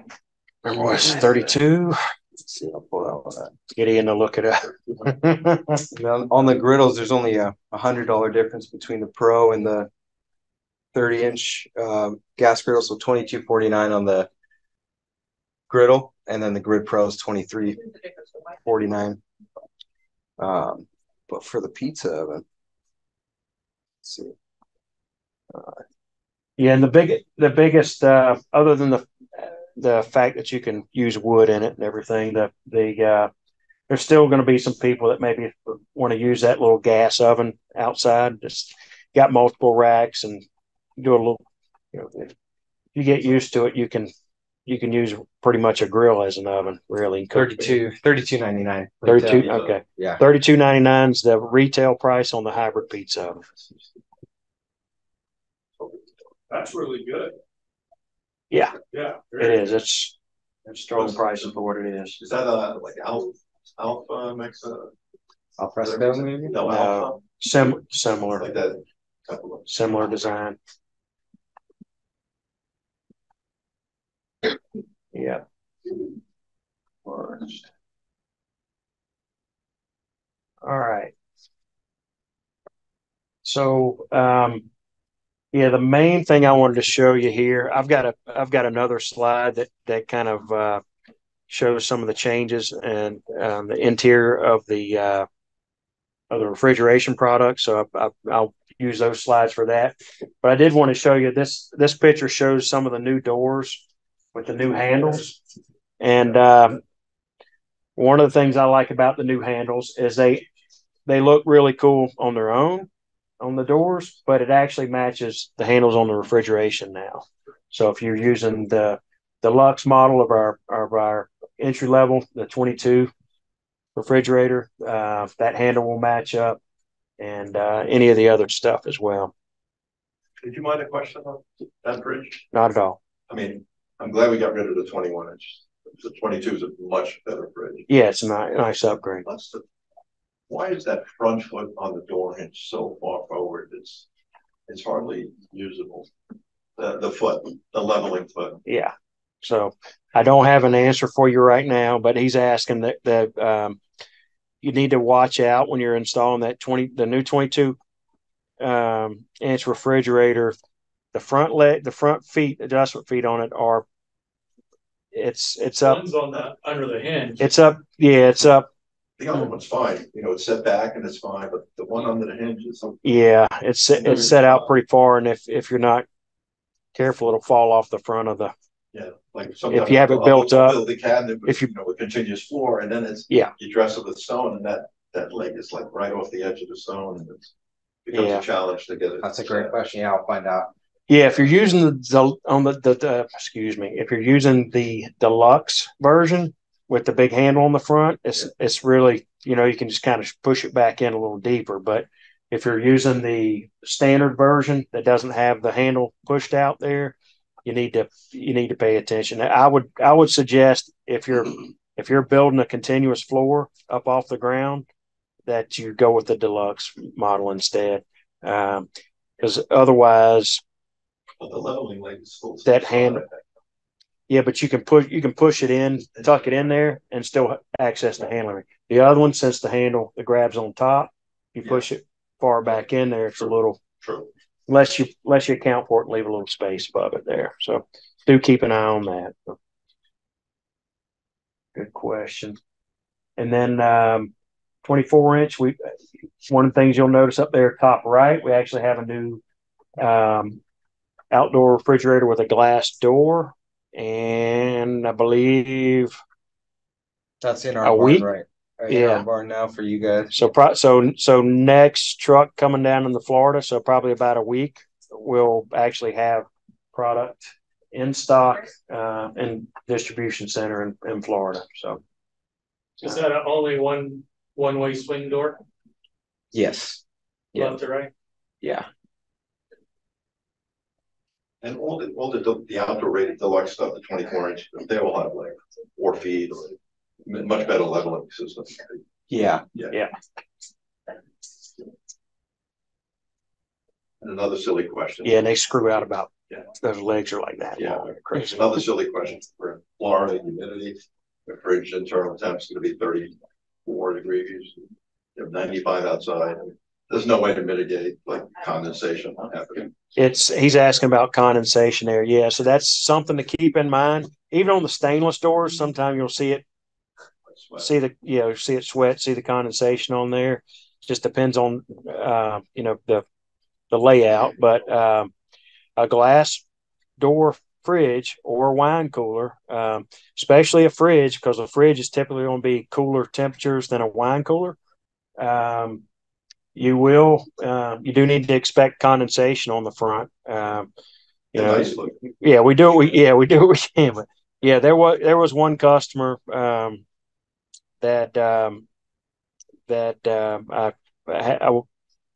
wanted to go out there just to make sure we didn't have any leaks around the gasket early on when we had the smaller stuff, and he was really anal.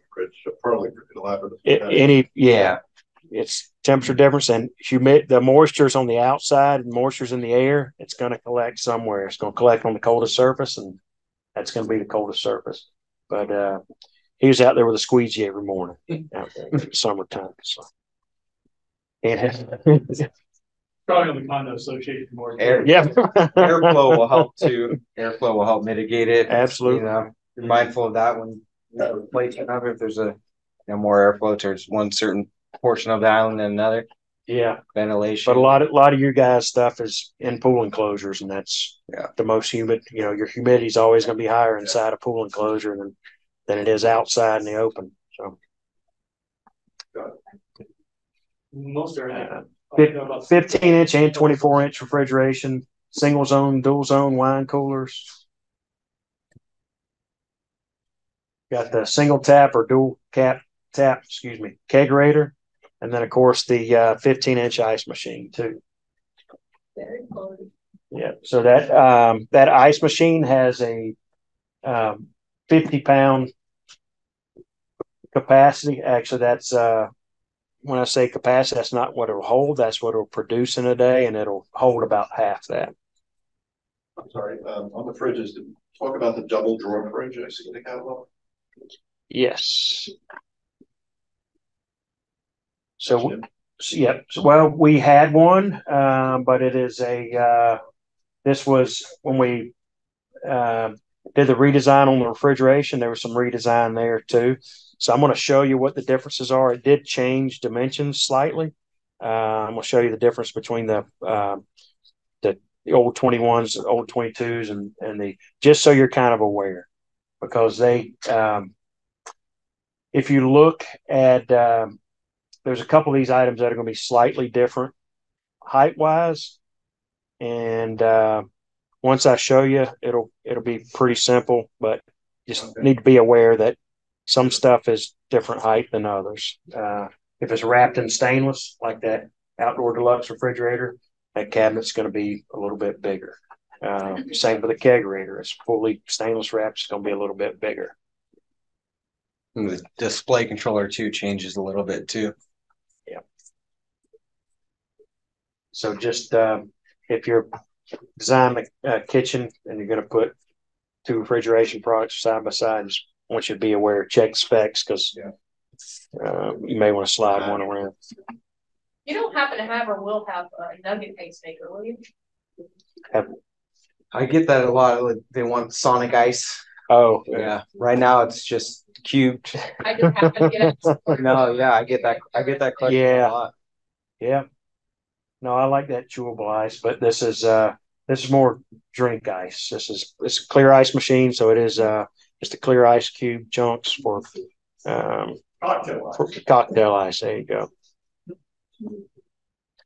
Sinks, undermount, drop in, and then some of you may not be aware we actually have a farmhouse sink too. So you do a lot more than just wash your hands. Those other sinks are pretty much big enough to wash your hands, maybe rinse something off, but if you got something bigger you're going to thaw out, or you actually want to do dishes outside or clean your trays, big pans, that farmhouse sink's great for that.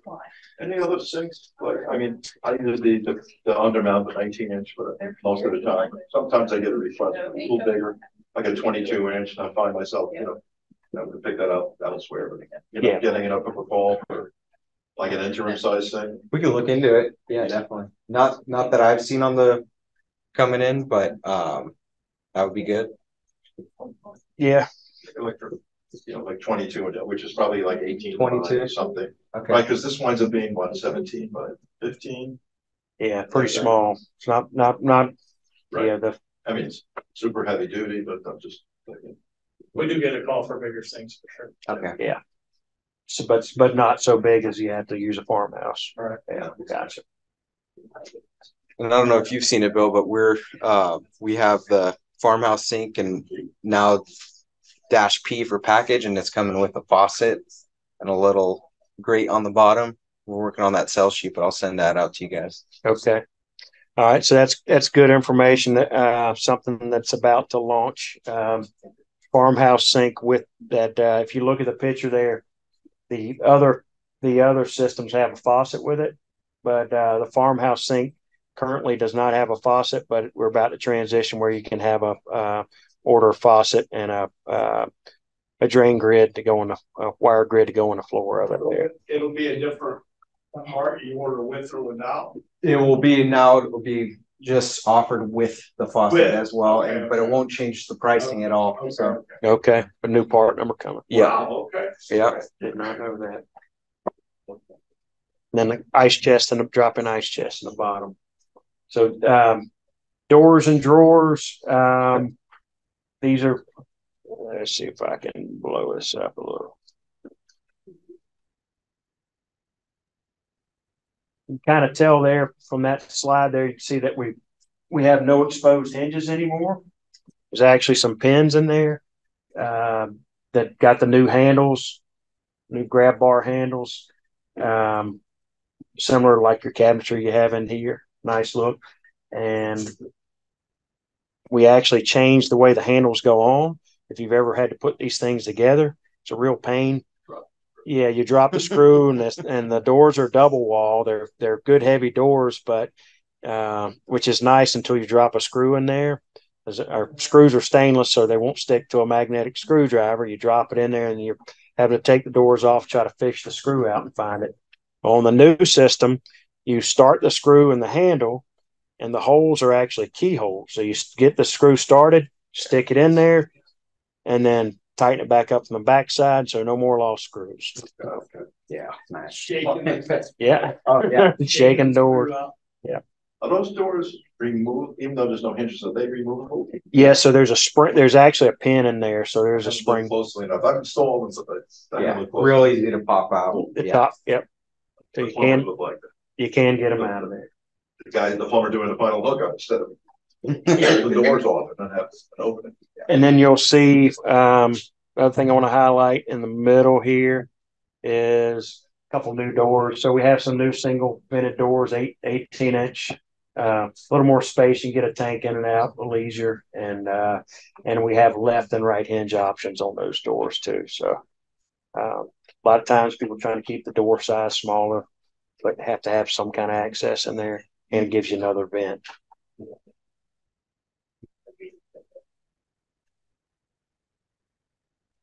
And the other stuff is just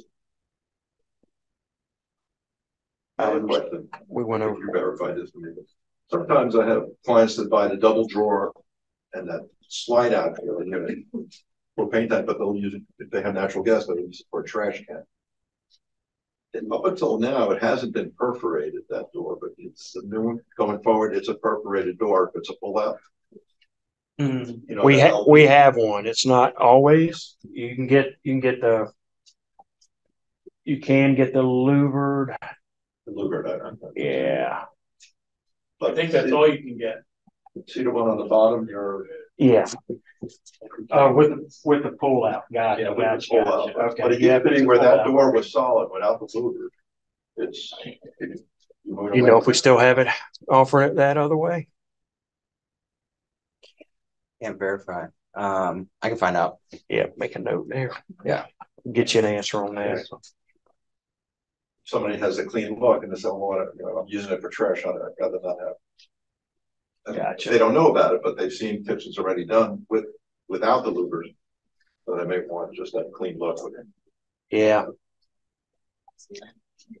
Yeah, I don't know. We'll find out. I mean, if we don't, you always have the option of doing the separate, but it is nice to have because everybody thinks they have a lot of space till they start laying it out and building it. The more you can get in, the better.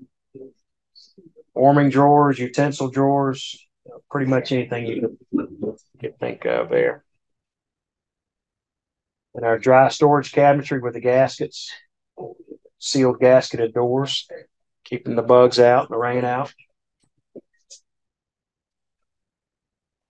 And then we do also we offer island vents if you do need island vents. You may already I know a lot of the stuff that Horner Supplies already has vents and everything put in there, which is really nice.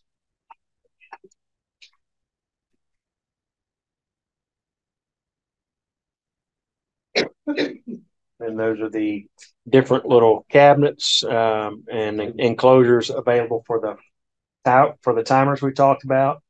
And then vent hoods, we're going to go over a little bit later, changes on the new vent hoods, but we have duct covers and hood spacers to bump it out. And if you have an application where you need a deeper hood, you can bring it all the way out to 38 inches from the front of the hood there.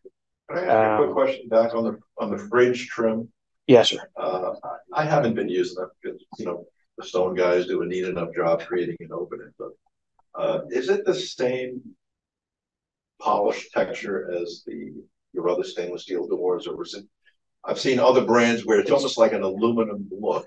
It's all It's all brushed. It's not a polished aluminum, but I mean, excuse me, polished stainless. It's a brush. So there is a finish. textural difference in look. I think it's like a number 3. Well, I mean, it's no more than, say, that hood. It should be the same as I mean, we're using the same sheets on the doors. It'll be for that refrigerator trim. yeah. So same coil of stainless is coming through there. Okay. It's cut out of the same stuff as our regular stock, so it'll match it.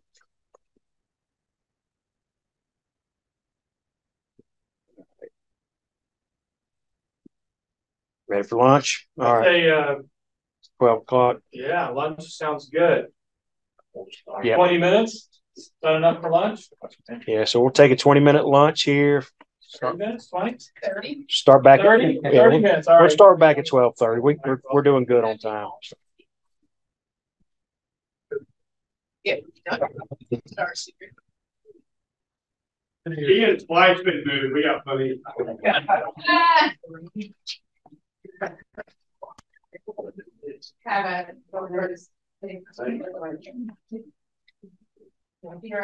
Your patience level with the technology challenges has been pretty good, but Oh gosh. ready. Okay. All right. So here's what I wanted to point out. This is just so you have an idea on the changes of the on refrigeration cutouts. You'll see they're really close. They're the old versus the new is in most cases is an 1/8 inch or 1/8 to 1/4 of an inch. But the main thing I want to point out is right here we're looking at the 24-inch deluxe refrigerator and the kegerator. So remember when I was saying those wrapped units are a little bigger? That's the easiest way to remember. The full stainless wrap, which is the kegerator, and the deluxe refrigerator, 24-inch deluxe, are both going to be that same height. The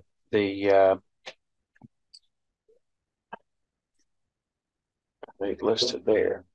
Now, all of the other refrigerators and 24-inch platform, the S, the G with the glass front, double drawers, single zone, dual zone wine coolers, all those are going to be the same height. They'll be slightly shorter than those 2 deluxe units.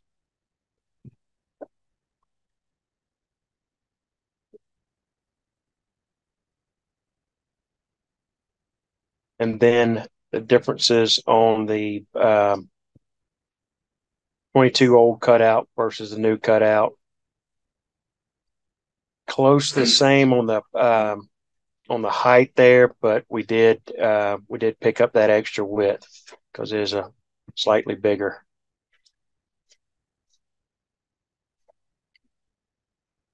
And then cutouts for the refrigeration.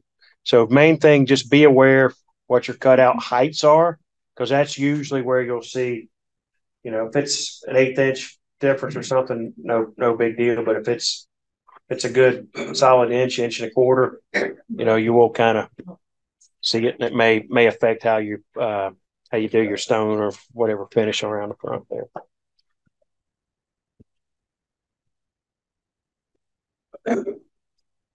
All right, you still see that okay, Chris? Yes, sir. All right. So this is basically inside look at the new 24-inch outdoor rated refrigerator, upgraded to a black interior, and also it has 3 glass shelves in there instead of the wire shelving. So it's just a little higher end, and actually we were able to get the price down slightly too. So that's always good, especially right now. So the outdoor rated fridges have front vents, whereas that the outdoor approved one is just traditionally not. Yes. So here's the 22. We do have that true outdoor approval on this, so it's a little different than situation than the old one. So basically, this refrigerator like this with the outdoor approval, I would still recommend building it in a cabinet or, you know, having it under some sort of cover. Right. I would not, I wouldn't out in the wide open. I would say step up to that other refrigerator. Yeah. So this is basically like if you guys may have seen them down here, tropical rated refrigeration. You see it a lot in the islands, in the Caribbean and stuff. And basically, they have a lot of houses that maybe don't have AC. They just have big fans, and you open the thing up. Well, there's a whole lot of humidity, and they tend to sweat and rust out. This is just a little more insulated and a little bit more protected against that. And it does have it's got an IP22 rating, so it does have that approval now. And it's bigger. And instead of Pulled out, you got rid of the wire rack. yeah, I got rid of that. So the shelves, it actually holds a little more than the old one, and went to four shelves instead of the 3-wire shelves. We had the 3-wire shelves and then the little drawer in the bottom there, which was kind of got away from that, and it's a good bit of usable space in there. It looks nice. There's a comparison of the old versus the new. And 156 cans versus 142 can capacity. Not for a weekend. Yeah, get you by. All right. Before I move on to vent hoods, Tate's mentioned a couple of times that the promo that we have running right now for the Alturi. So we have this is a good sheet just to kind of get out the dealers send out.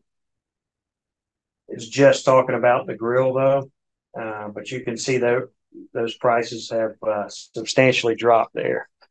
And this is the way this promotion works is anything you guys buy between now and July 17th, you're going to get at the discounted price.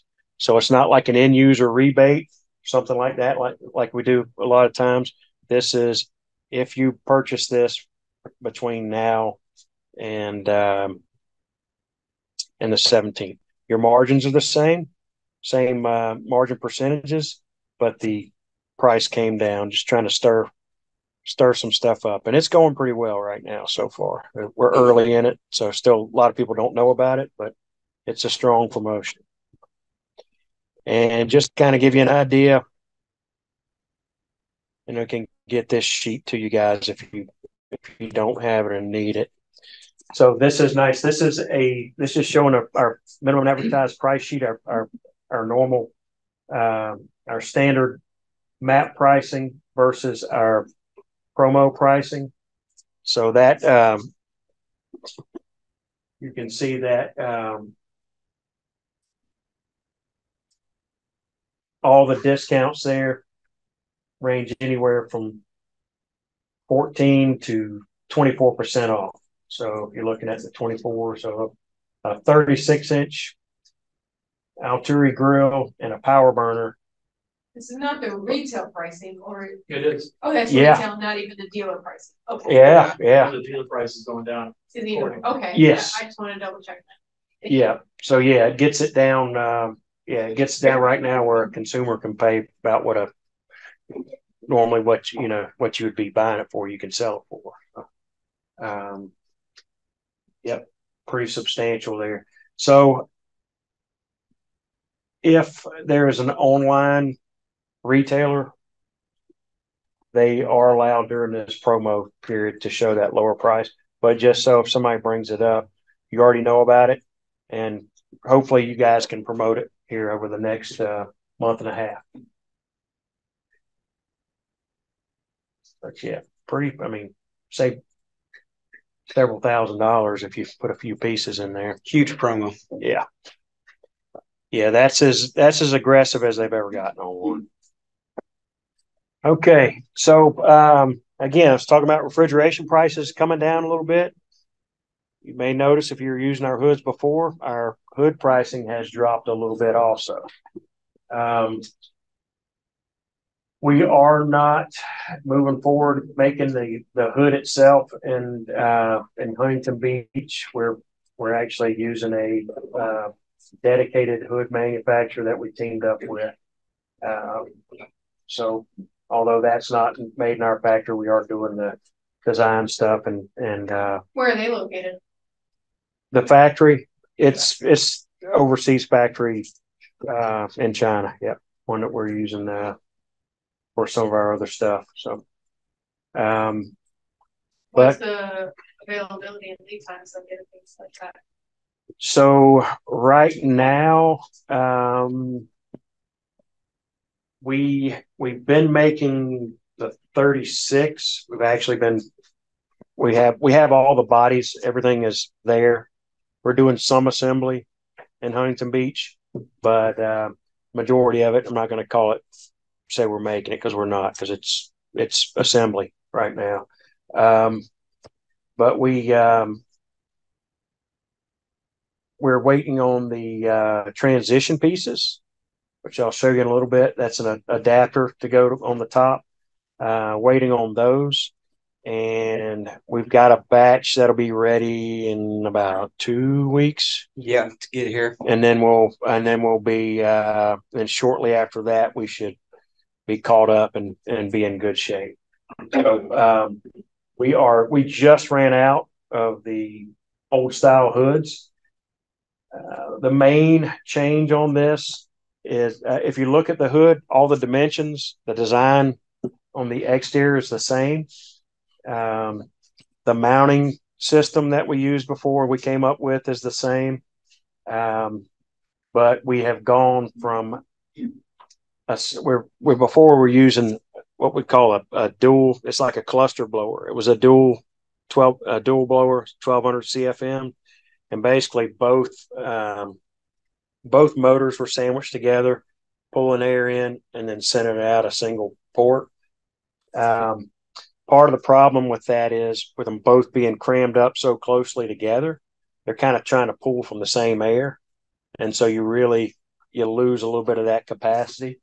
So what we've done is on the 36-inch version, we've gone to a single blower. It's going to be the blower is rated at 1,000 CFM, but we are actually pulling really close, just under 1,000 CFM real world.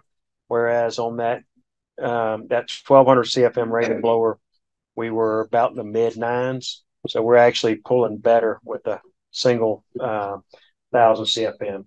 And I'm gonna flip this hood up on its end here a little bit. I actually have one.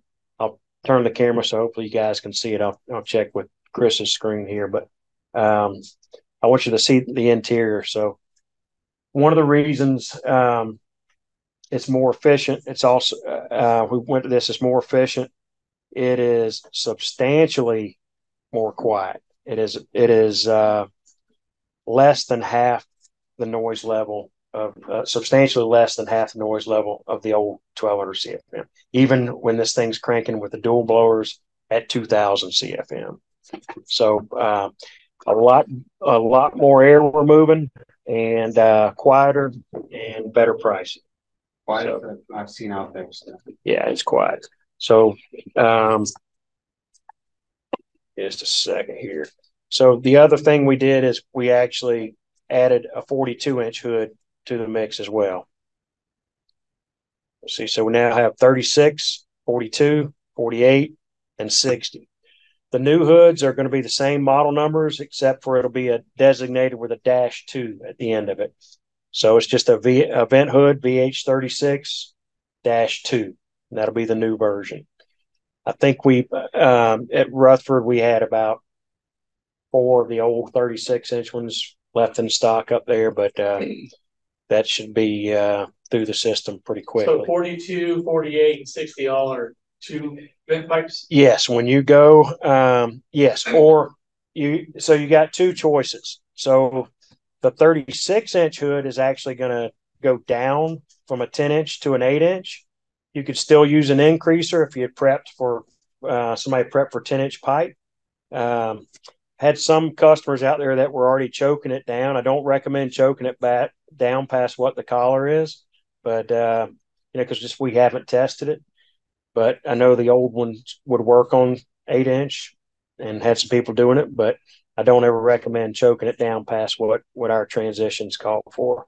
So that'll have a single 8-inch. The 36 will have a single 8-inch moving forward, and all the other ones will have dual 8-inch, but we'll also have a transition Y. And basically it'll go on top of the unit, and it'll take the 2 8s time down in, and we've tested it with 10-inch, and we were successful with a 10-inch. I was a little worried. That's probably the biggest holdup. We wanted to make sure, testing different vent runs, but we're clear up to 20-foot run with 2 45-degree offsets at 10-inch pipe. So choking it down a single 10-inch. How do you know what size vent or what size vent would you how's that determined? Which size vent would they get? How do you determine that? How big your grill? Oh yeah. It's gonna be based on the grill, or if you're trying to cover a grill and a side burner. But typically you want it to be, if at all possible, you want the hood to be bigger, wider, and slightly deeper.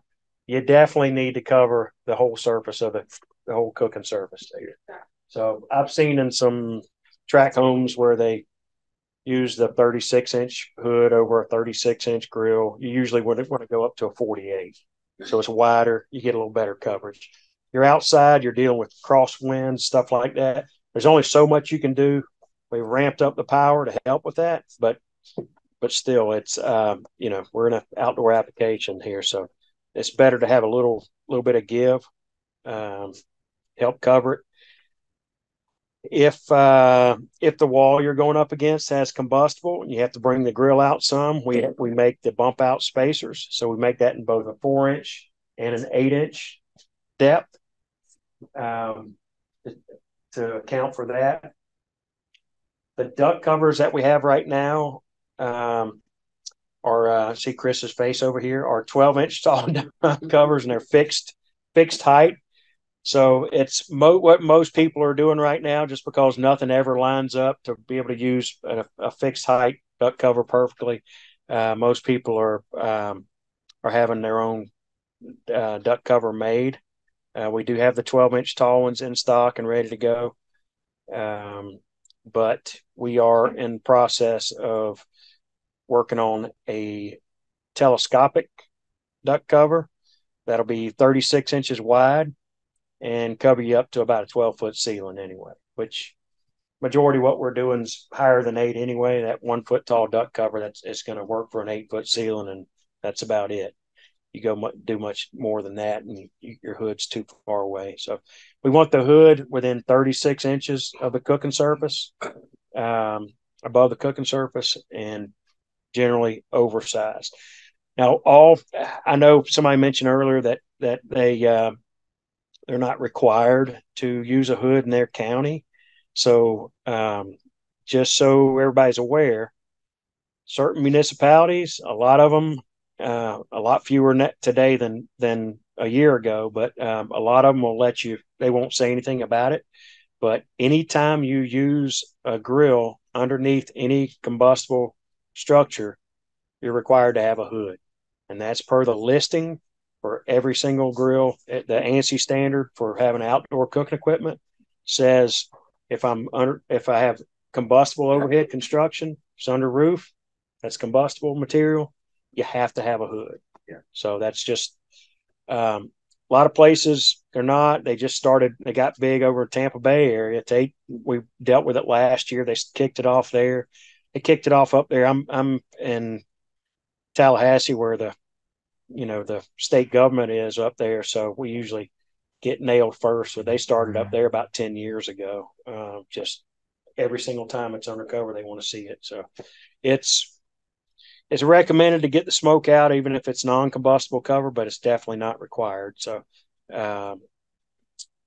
just keep that in mind. So you'll probably, if they're allowing you to do it now, it's eventually it'll spread, and they're going to start requiring it everywhere. So we're trying to step up our hood game and get it a little more aggressive, get our product a little better. And so I think we're on the right track here. So I'm going to flip this thing up. Hopefully you guys can see what I'm doing here. Check that. And go ahead and get over there. I'll help you. Okay. All right. So I mentioned the 4-inch and the 8-inch spacers that you can get for this. So all of our hoods will ship with this little 1/2-inch spacer. This is a spacer and a mounting bracket. So cool thing about it, does a couple purposes. It has a couple purposes here. So I could go ahead. These hoods are not inexpensive. Most people, when you tell them they have to have a hood, they look and it costs around as much as a girl does. They don't like it. So they want it to work. They don't want it to be scratched up. Well, you can actually go ahead and install this ahead of time. Even if they don't have siding on the house or run trim, they can run a piece of trim around it. There's bolts that are welded in here. It's going to come with 4 of the nuts on it. And if you don't mind, if you can get this other side. So.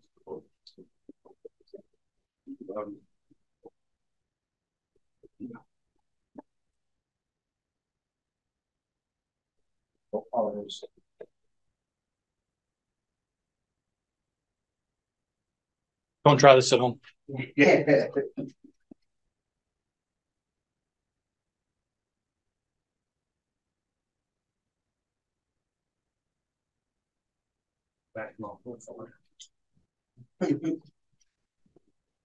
All right. So this bracket, there's holes that correspond with these bolts here that are welded into it. So you go ahead and mount this where you need it. They can do their trim work, whatever. They come back in, and you basically two guys can come back in and slide that hood over the bolts, and you're done. Then you reach in there and get a couple of the nuts that are done there, and then one guy can go do something else. The second guy can go ahead and tighten everything up and snug that hood up there. Easier than mounting a TV. Yep. So if you'll grab the other side of it. Yeah.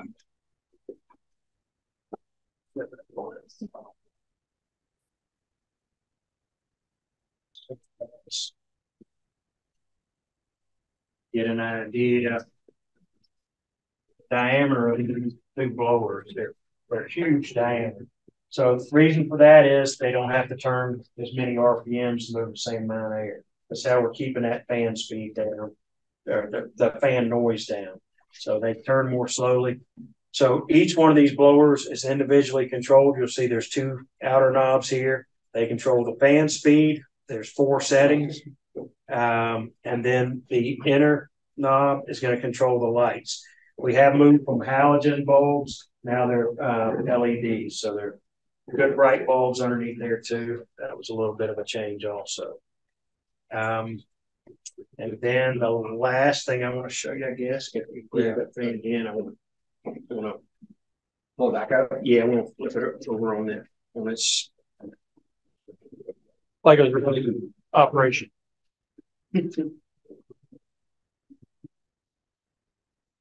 All right. So these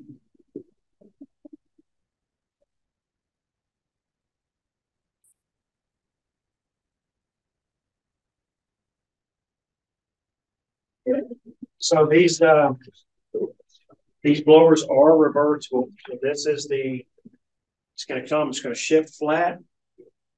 There's your transition piece to go to the 8-inch round. If you're going to go to 10-inch round, these pieces come with the unit. The transition to take it from 2 down to a single is an option.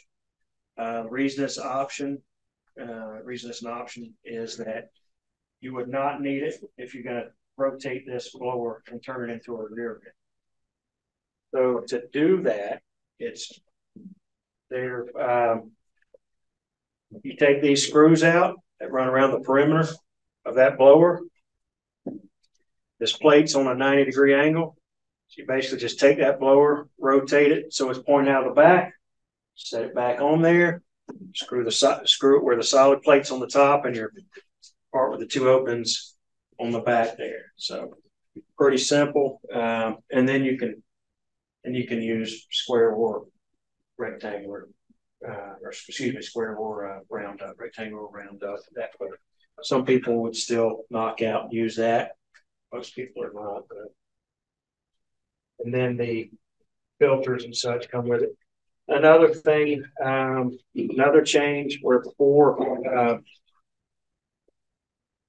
a lot of times you go to set the hood, the electrician's got to go back out there and actually make the connection in the junction box inside here.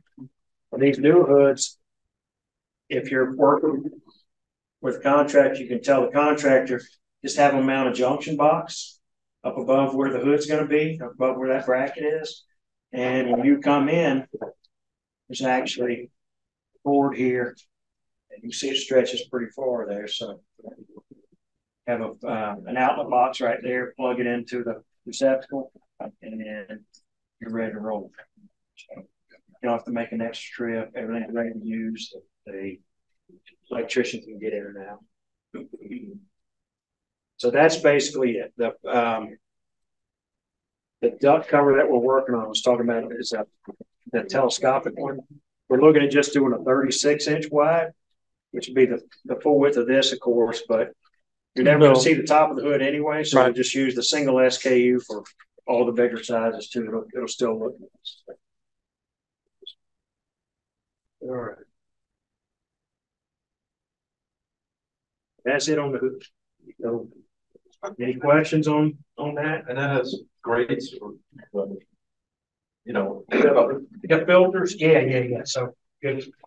Yeah, you're seeing everything exposed underneath there right now. So yeah, it does have the big baffle filters. These have the plastic coating on them right now, so they're not. they're like electrostatic filter. Yeah. And then And obviously, depending on use and grease buildup, you wash them. easily removable. Yeah, you can put them in a dishwasher. Yeah. Yeah. What's that? Later. Yes. Yeah. All right. Yeah, fire gear is a little shorter, of course, but this is the new fire gear catalog. You see that 20 up top there. So they just celebrated their 20th anniversary. Still celebrating, I guess. So old Dennis Smith kicked it off with two of his daughters who've gone off and doing their own thing now, and his wife, they all started it and had the girls working, shipping stuff out, pulling stuff, and he now his youngest daughter Kendall works with AMD and actually heads up does a lot of stuff with the marketing. She actually developed this brochure. All right. Kalia Bay, something we move a fair amount, but we should probably move more. There's a lot of outdoor fireplaces sold in Florida. A whole lot of them, almost as many as indoor fireplaces, really. If you get to Orlando, it pretty much matches them. Kalia Bay is it's a beautiful fireplace, got really nice flames, and has a ton of options. So we've got it in 36-inch, 48-inch, 60-inch, and a 72-inch. So that's a lot to choose from on the LED models. So that'll there's two versions. We have an LED and a non-LED. The LED version requires 120 volt power to be able to run it. So you have to be able to get electricity to it. That's the main reason we have a non-LED version, because it has controls that basically run off of battery power. Just keep in mind that if they're gone for a season or something, they don't want to leave the batteries in that pack. So if you got a homeowner that wants to use that and they don't live here full time, just make sure you when they leave, somebody knows they need to strip the batteries out of that battery pack. It's really the only downside to it.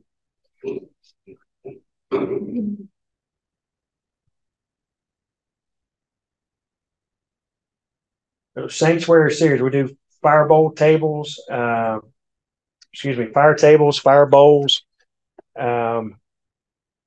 We have a new last year, not brand new, but new last year. We came out with the Sanctuary one, the 70 new 76-inch, and these are now available in our Pro Series burners in there, which we'll go over here in just a second. It's also available with our traditional stainless steel burners. So couple differences between them. They both give excellent flame appearance. But it is a slightly different look. So some people like the look of the standard stainless that we've used forever, and it's a little more of a blended flame. You don't notice it as much separation. On the stainless steel burners, you can completely cover the burner with the glass or the lava rock media, and the gas will come up through there.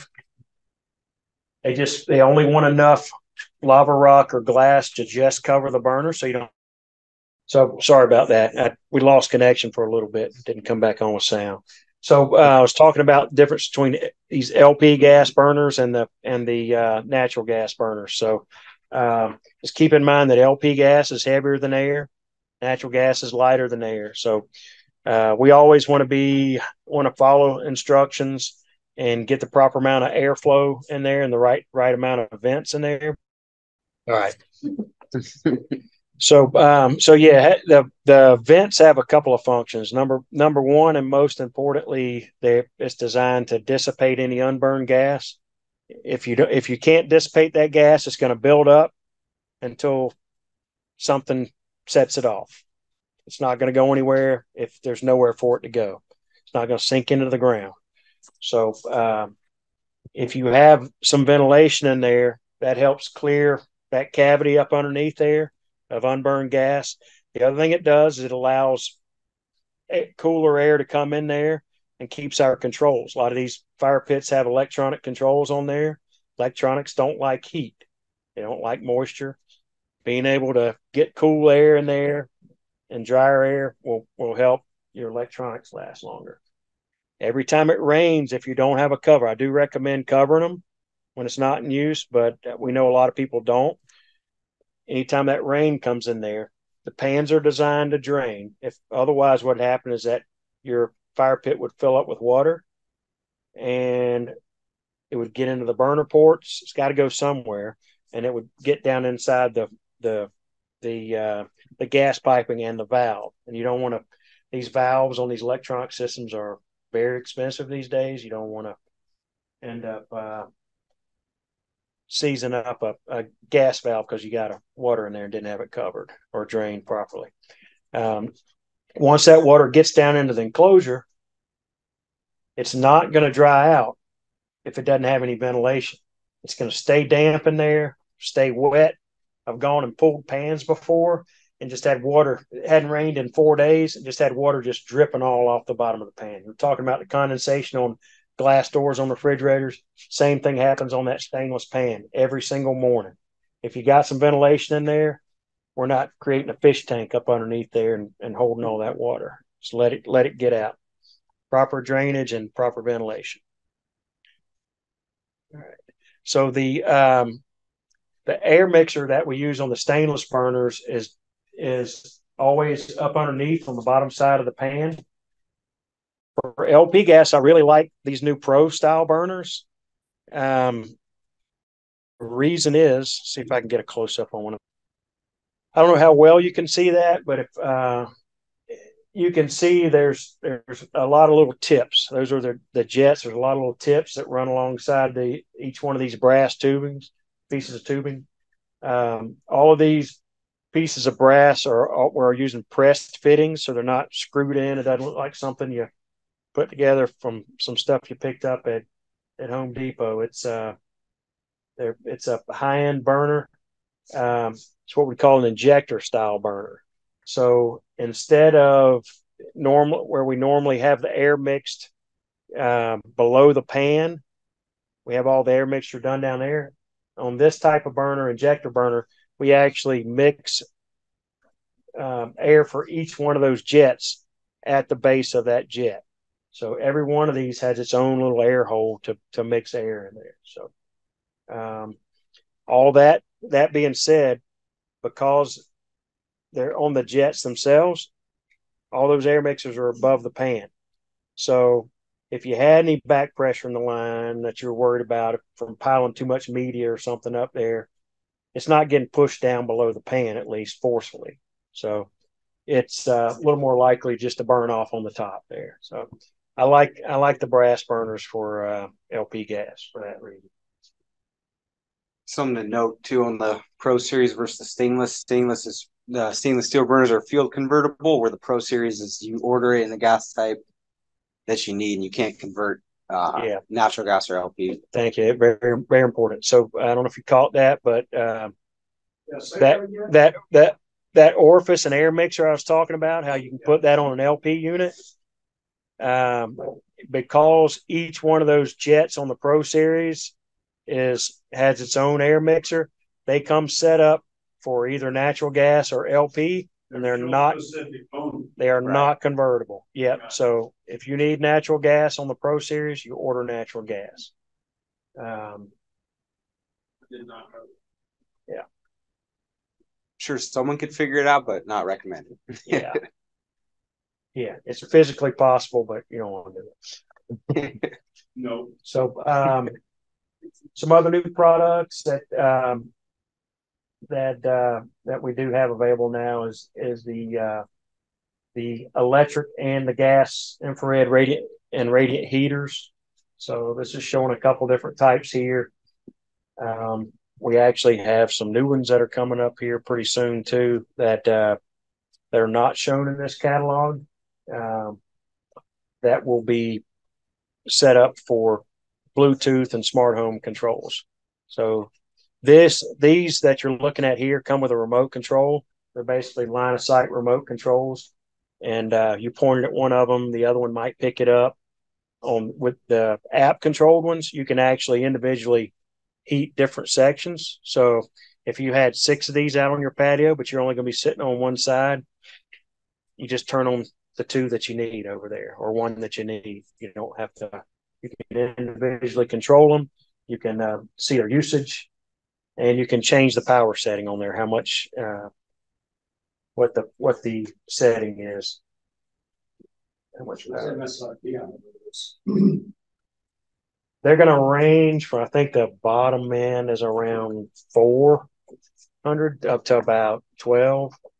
$400 to $1,200. Yeah, somewhere around in there. Yeah. Are those talking about pocket right now? Yeah. So the versions that we have in here are the new stuff that's going to be. There's a couple things about the new ones that are coming in too. The new ones are have the app and they're Wi-Fi capable, but they also have been tested with a recess box. So we can actually drop a recess box in here. There's actually 2 of these that look. So the 2 at the bottom of the page right there.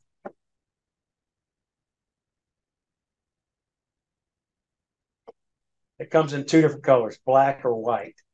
So they are really, really unobtrusive. They're basically, it's a radiant panel. This takes a little longer to heat up because we're not just we don't have an element behind ceramic glass. There's actually an aluminum radiant panel, a ribbed aluminum panel that this is sitting behind. You just choose your color, white or black, and to match the ceiling. And it'll look like a recessed light up in there. It's pretty sleek. Yeah. But even if you didn't, they're very thin. They're like 1.25 inches thickness, so they're not obtrusive at all. We have the different mounting poles.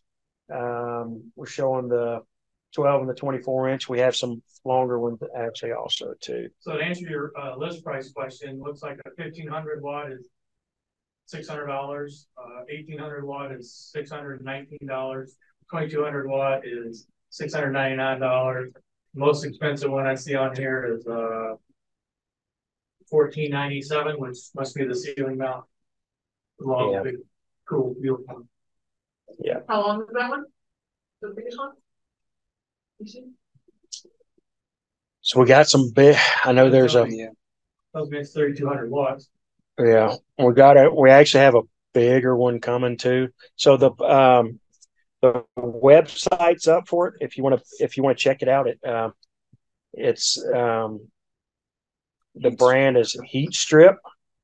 So we have a partner that was actually building these for us over in Australia. It's called Heat Strip. They were owned by Demplex North America. If any of you guys are familiar with Demplex, they make heating equipment and electric fireplaces is their big thing. Which basically the electric fireplaces back in the day were just an electric space heater that they put some lights in there. So yeah, they're the largest space heating manufacturer in the world. But their Australian branch, big outdoor heating company they bought, Heat Strip, has been working with us for about a year and a half. And so we're going to basically have all of the Heat Strip models that they have in Australia, plus a couple U.S. specific versions. But we will Heat Strip USA. Yeah, heatstrip.com, I think. Or heatstrip.com, excuse me. Heatstrip.com. Good. Yeah. And then we do have a gas version too. So it could be either wall mounted or we have a wall mounted. Today we have a wall mounted natural gas version, and we have a freestanding LP version. Pretty slick looking. The tank goes in the base there. There's a panel, works off a 20-pound cylinder. Yeah. And then, but moving forward, we've done testing on the conversions for them. So we will be able to do a conversion. So we'll, a lot of LP down here. So those wall mounted units, somebody's wanting something like that, a high end gas one. We'll have a LP version for that also. These are so easy to light. They're just a little pulley system. You pull down on it, battery spark operated, continuous clicking, lights right up. Not like those space heater looking ones that no one knows how to light. Yeah, there's a safety shut off, but the starting mechanism is, you can see there's some little difficult to see here, but there's looks like a couple little nubs on the bottom right corner of that gas heater, but they actually have holes in there. It's a little pull down, an on and an off. You just pull it down, sparks, ignites, hold it down for a second, let it loose, it's lit and going. It's a really fast acting thermocouple on there.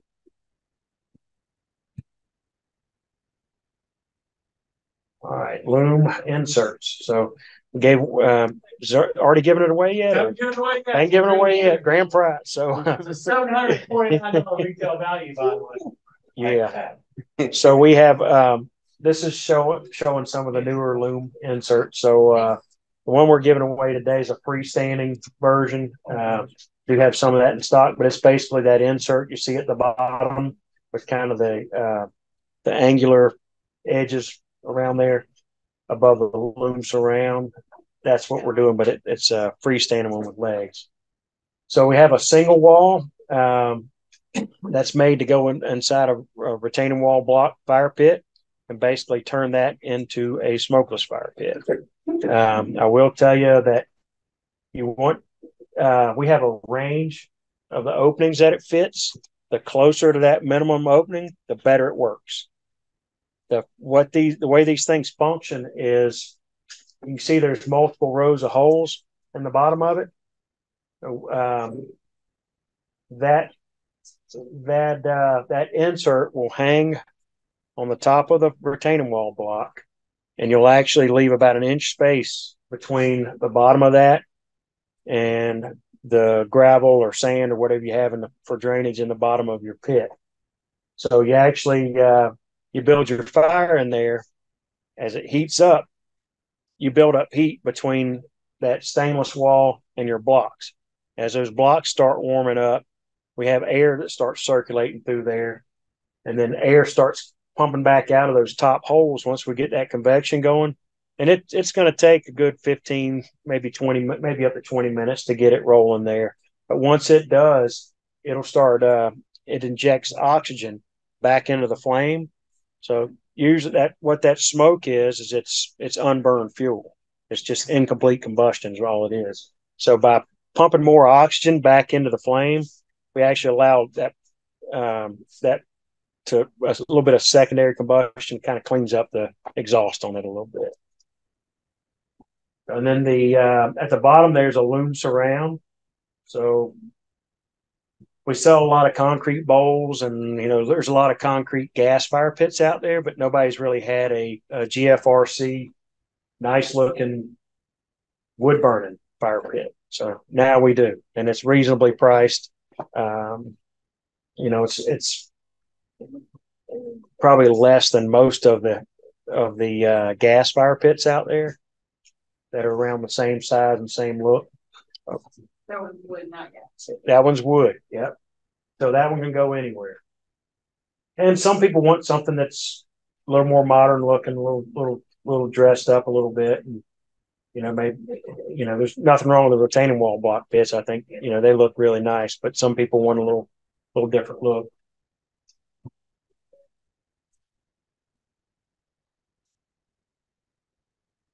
All right. So ignition systems. This is showing our current electronic ignition system, the AWS system. We actually do have a new system that I'm going to go over here in just a minute because it's new to all of us. Actually got the prototype in a box. I just opened up right before I got here. They just shipped it to us so we could take a look at it and give them some feedback. We've been testing the new system for about a year and a half, maybe 2 years. Yep. It's been quite a while, so we expect it to be solid. The current one is very solid, a very solid system. I don't have issues out of it. If it's installed properly, you follow the instructions, it's not going to be something you're going to be getting calls about over and over and over. It's as reliable as anything out there, and much more reliable than most stuff.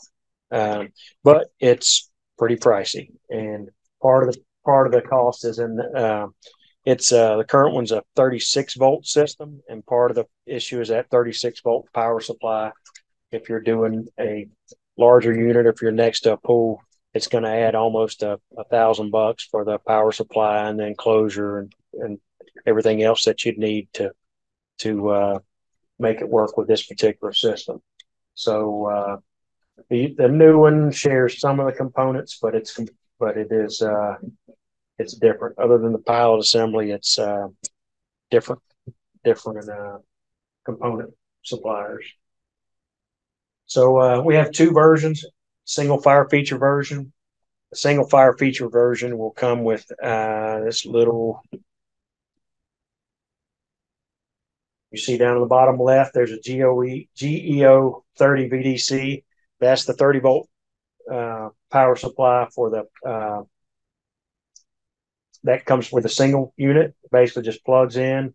You got your two wires on the end. You plug into your switch, and you're good to go. Problem is, you can't have that one within 10 feet of the water. So a lot of your fire pits are going to be within 10 feet of water, whether it's a pool or fountain or ocean. The bigger one at the bottom, a 320 volt or 320 watt, is in the big box there in the NEMA enclosure. That one actually will allow you to run up to 500 feet and up to 4 separate fire features on one single controller. It's a lot higher power. It's more expensive, but you can do more with it. So that's kind of the idea behind that one. The problem is we didn't have if somebody's doing a single fire pit or 2 fire pits, they would have, and they were right next to the water, they'd still have to get this high powered box, which is a little bit overkill for most of our jobs. Is that a general e-stop, or or can it be tied in with the ones for the girls as well? Good question. So she's asking about the e-stops at the bottom. So sorry, I skipped over that. So we're showing some of the different controls that you can use, different ways you can control our electronic system. All these controls you see down here at the bottom of the page are electronic controls, meaning all they're doing, they're making and breaking an electronic connection. Since there's no electrical controlling the gas flow on a gas grill, would not do you any good. So the ones that are for the gas grills are actually timers. They're actually gas valves with a spring-loaded timer in there that you're turning. Clicks down, it physically clicks and locks the valve. These are done electronically, so it's opening and closing the solenoid inside the electronic valve. So these are only for electronics. But it does allow you to do some other stuff. You got a 2-hour crank timer here. You can do a wire walled wire switch, or the emergency e-stop timer here too. So those emergency stops are required for commercial applications. So if you're ever doing a fire pit around a commercial pool or in an apartment complex, you're going to need that emergency stop, and that's the one that you would want to get. Let's see. Same thing on the Kalia Bay. We talked about that Kalia Bay. Unfortunately, I had a dealer who ordered just the mechanical valve for one of them instead of the electronic. And if you're using an electronic valve, you want to use an electronic timer, electronic emergency stop. The reason is, if you turn all of these electronic systems are flame sensing, and if the flame goes out or the gas flow is interrupted, it's going to start going in a reignite mode. It's going to try to start it back up, burn that stuff off.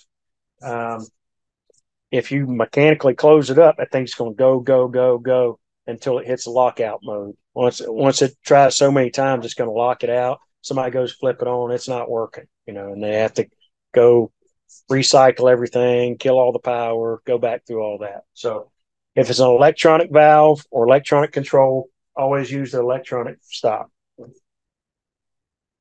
Good question. That was about 3 weeks ago, that job that somebody got bitten by. So there's the just showing you different options on the Pro Series burners. We've got the T burners showing they're up to 90 inches. H burners, the spur burner, and the snowflake burner. That snowflake burner, you can use it in a round with a round or a square pit too. So once it's covered with media, you really kind of lose the shape. So it really looks like we're phasing out, which I didn't realize. So I'm glad I didn't catch that before. But we're phasing out the rings. We have a lot of burners, so I'm okay with that. And that spur burner looks great, and we have big enough diameter between that and the spur burner, or excuse me, the Pro Series burners, that we kind of got everything covered. So those 2 pages we're showing burner only. You can also get a burner kit or a burner system. So we're showing the up top there, the AWS system. That's our full-blown electronic system that you can use with just a switch or remotely power. Next step down is the TPSI. So that's going to be kind of your mid-price range control system. It has a safety pilot on it, and it is a standing pilot. So someone will have to go physically go over there, turn the knob, light the pilot. Once that pilot's lit, you let that thermocouple heat up. You can turn the flame on, turn the flame off. You can leave it the standing pilot sitting there if you wanted to. If you're if you're going to be out there turning on and off regularly, or you can turn the whole thing completely off. So that does have a safety device that will kill it if there's any interruption in gas flow. It's a pretty high capacity, but you'll see there we stop at 124,000 BTUs on that. Whereas on that same burner system up above, we go all the way up to 240. So your valve system sometime is going to dictate what kind of controls you use. So if somebody's got a really big fire pit, that's a decent sized pan. 124,000 BTUs give you a decent sized flame, but that's as much as we can get through that standing pilot system there. That's all. There's no valve with a standing pilot system that'll get above that. So we go beyond that. We have to go with that full-blown electronic system. The meet codes, has the reignition feature, all that good stuff. We do make the SRW retaining wall block paver kits, so you can order these as a full-blown kit and get all these pieces in one shipment if you want to do that, or we have them set up individually. That flex frame that's at the top of the page there, pretty nifty. That'll actually give you some flexibility in the opening of your fire pit. We use these usually with retaining wall blocks, but you can use them on other stuff too. And what that does, it actually, part of it will slip underneath the last course of block and the next one down, and then you can kind of adjust it in and out to hold a pan that may not be exactly the size of your opening. So that allows you to some flexibility to use a standard size pan and not have to go get a custom pan size cut. When you go to the custom stuff, it just jacks the price up. It's a lot easier to stick with standard stuff. And between these kits, we can cover pretty much anything, any fire pit pan that we have as a standard. We can cover pretty much anything with those three kits. There are no gaps. Media options, we have the rolled lava stones on the right, the standard lava rock on the left side there, different colors of broken glass, the standard glass, and the reflective. The reflective just has like mirror on the back side. Log sets, we've got a couple different concrete log sets. We got the little twig sets. A lot of people use that birch on like a linear burner because they're long, straight pieces. Coolest one we have, though, to me, is that ironwood set. So those are actually handmade welded steel log sets.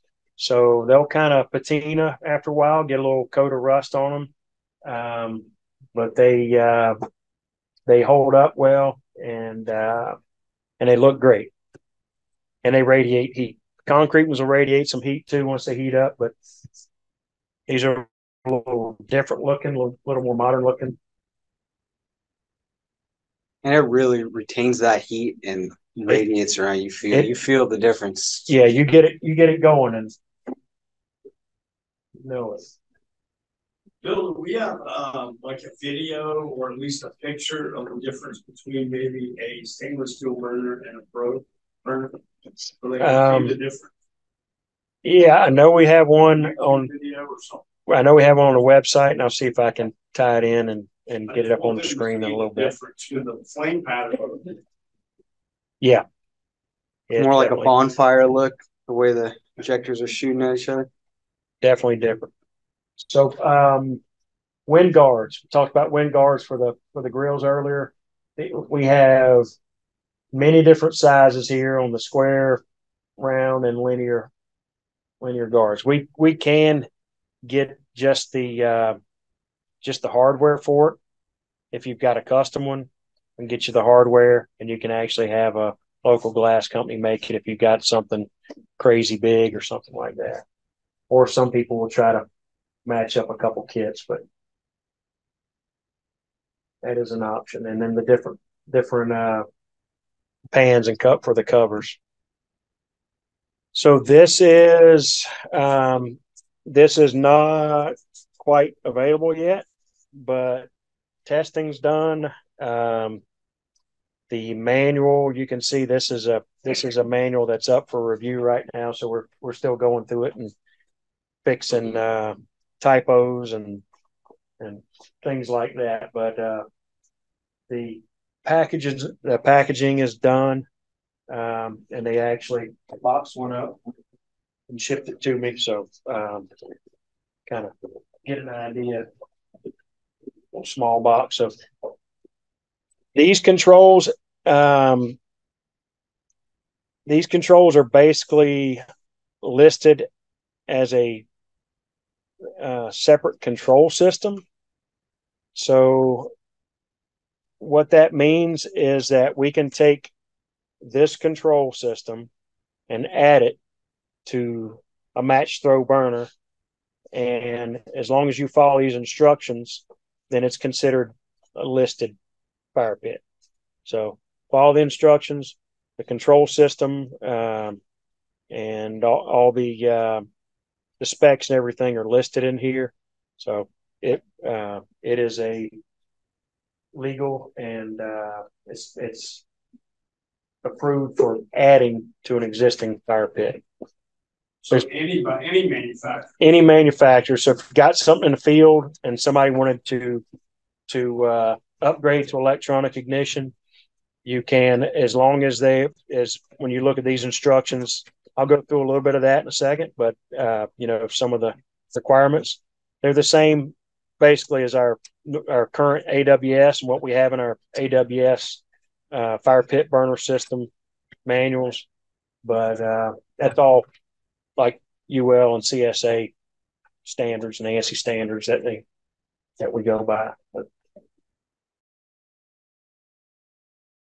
So there's two versions. There's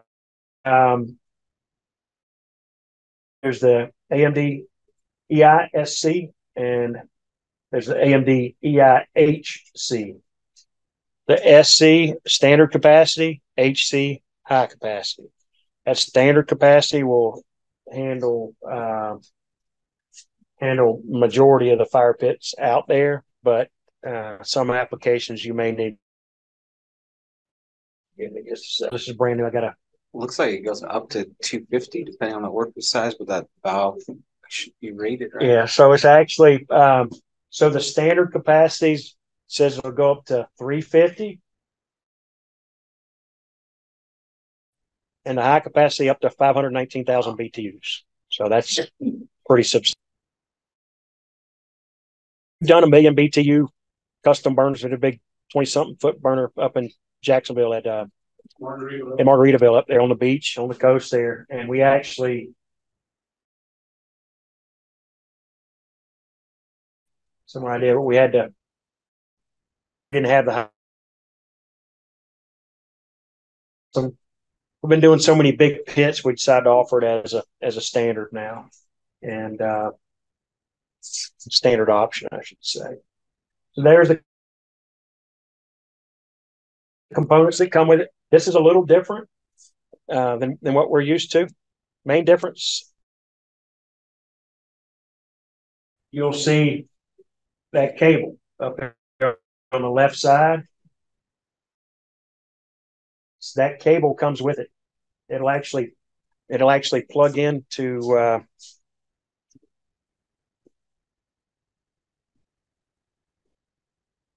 plugs into the valve box right here.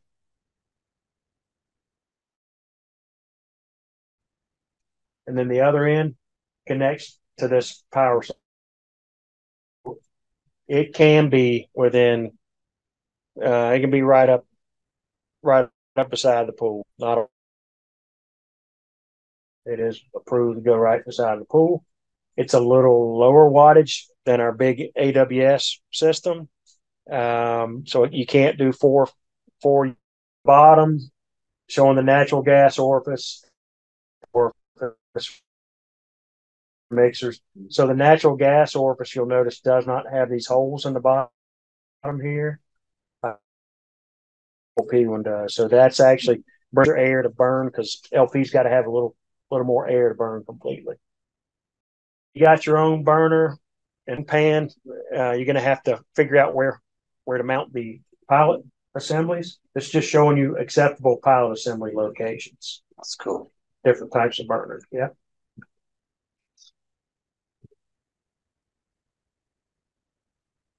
Shows you how many drain holes we want, what size drain holes. So again, all these specs, because this can go on a custom or a pre-existing burner out there. We just want to make sure we meet these specs on it. And then showing the pilot assembly, pilot flame in relation to the burner too, where you want it there. So for custom burners, they recommend 20,000 BTUs per linear foot is average. That'll give you roughly a foot high flame on a linear burner. So depends on the burner design. That if it's if it's square or round or one of those snowflake burners, they tend to build in the center, and especially those snowflakes, they look really good with a log set on there. It gets you more flame height.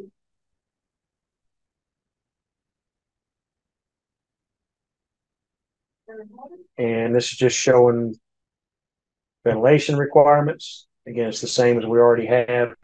The minimum of 2 opens, 18 square inches at least.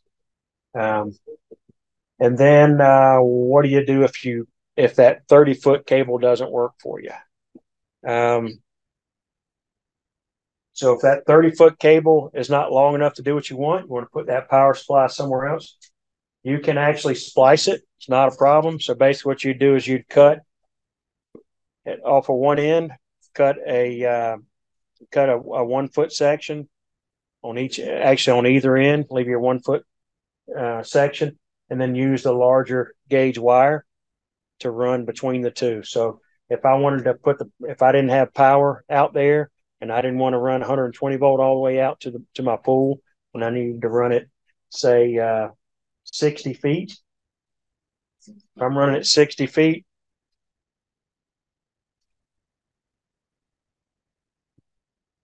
#16 gauge, I can run it up to 50 feet. If I'm running it beyond 50 feet, I'm going to need to use 14 gauge. So 14 gauge wire, you could run it up to 80 feet. 10 gauge is getting pretty heavy gauge wire. Again, because that lower voltage, if you have an extremely long run or you're putting a lot of fire pits on a single run, then it may make more sense to flip back over, because that 10 gauge wire pretty expensive, I can promise you. It'll make up some difference there if you're running long distance. And then again, a note there that the 30-foot wire is just 18 gauge, and you can, like I said, you can run up to 2 with that, 2 fire pits. Just showing a couple of examples of where you could tie it in.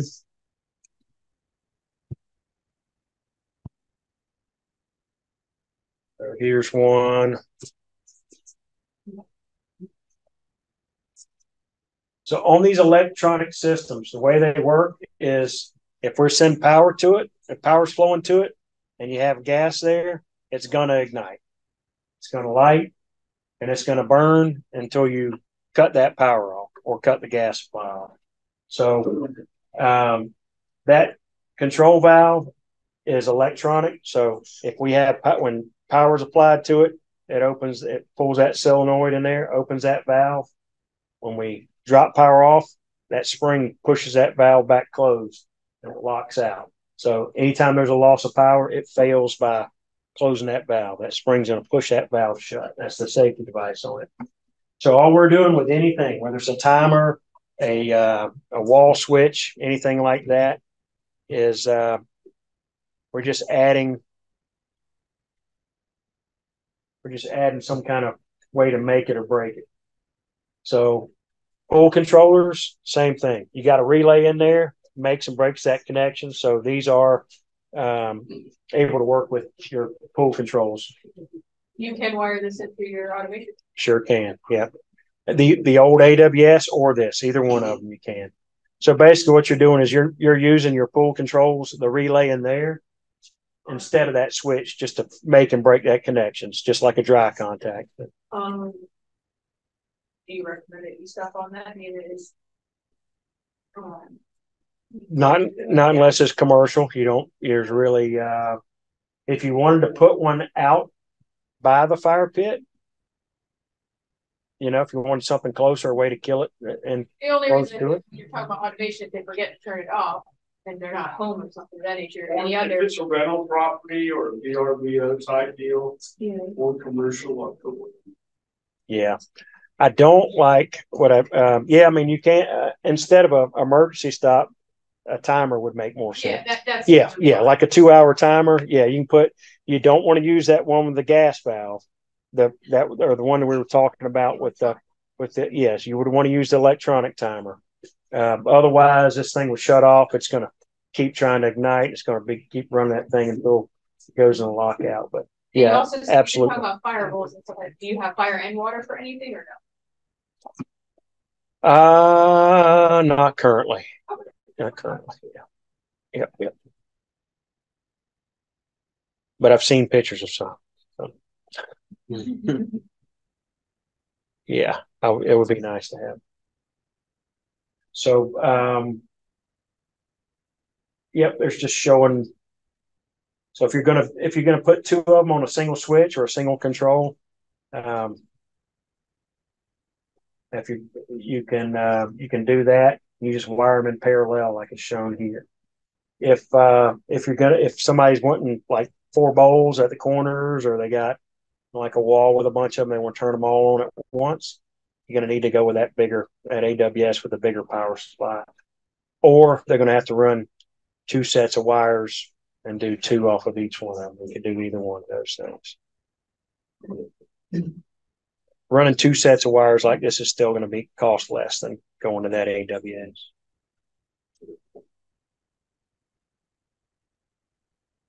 A little easier to see there. There's a close up. So on that cable that comes with it, the cable's 30 feet long. There are 2 connectors right here. There's a male and a female. If you're not going to use the toggle switch on that plate there, you can just plug that male and female in together. And like if you're using a remote switch or a remote controller that's going to kill power to this outlet here, I'd put my switch here. If I was doing that, I didn't want the toggle switch on the side of the pit. Just plug those 2 together and let power flow through it. That break is set 5 feet away from one of the plugs, 25 feet from the other end. So whatever makes sense, whatever works for your application, use it like that. Or again, you can cut the cable a foot away from the connector and splice a wire to it. And if you're splicing, whenever you make these connections, really probably the ideal thing is to use outdoor wire nuts with dielectric grease or silicone in there and just do a twist connection. That's all you need. One other thing that this valve has that's pretty cool is there's actually a little I didn't show it to you before. Right here, there's a little LED light on there to give you diagnostics. So it's not always gonna tell you exactly what's wrong, but it'll get you steered in the right direction. You can call Ian's team or call me, and we can kind of help if there is an issue. What'll happen is normal operation. If everything's off, that LED shouldn't be off. If that LED's on and solid, there's no error codes. That's normal. Normally how it should operate. If something happens and you had an interruption of gas flow and the fire pit went out but couldn't ever come back on and it locked out, then it's going to tell you that 2-flash deal right there.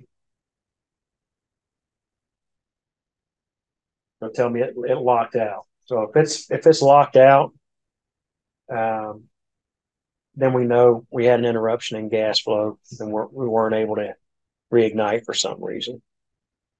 How do you resolve that? What's that? How do you resolve that? So you turn power off and then turn it back on. So when you kill power, it'll reset. Yeah. And there is a troubleshooting flow chart here. So kind of walks you through steps of troubleshooting. There's actually 3 pages of these. I just put one up here so you could kind of see, but it's good. The more detailed information when you go out there and you're trying to figure out what's happening with a fire pit, the more you have, if this, then look for this. If it's doing this, look for that. That's what this is. So and the gas guy can read that. Yes, very helpful. So it's like I said, there's 2 more pages of this. So it really it helps walk them through it. So even if they're not familiar with our product, it'll help them. Pretty much covered. Sorry, I forgot to turn Unless before we draw for this, prizes. My drawing pants. For those of you who don't know, Xpress also does outdoor cabinetry. So we partner with Somerset and Fire Gear on the fire part of it, or the grill part of it. But we also do factory built custom kitchens. So you tell us the size it needs to be, like it's going to go in between that space back there. And we build it at a factory, we deliver it to the job site. We have partnerships with local contractors who will set it in place, drop the appliances in, do any finished work that needs to be done. And makes it almost turnkey as anything else. When I say almost as turnkey, we don't do gas, plumbing, or electrical because we're not gas contractors or electric contractors or plumbers. But we handle all the other stuff of it. And we have a suggested retail price that you can sell for whatever you want. But we have a starting point. I'm not telling you what to sell it for, right? But we have a starting point, and then you know exactly what your margin is going to be and what your costs are. It's about a 3-week lead time from the time you give us an approved drawing until the time it's done at the job site. And so I'll talk to you guys individually about that. I just wanted to touch over on that. We want to thank our team here for coming and answering and talking to us. Do you have any questions regarding Somerset and or Fire Gear or anything else? Okay. So, I appreciate y'all's time.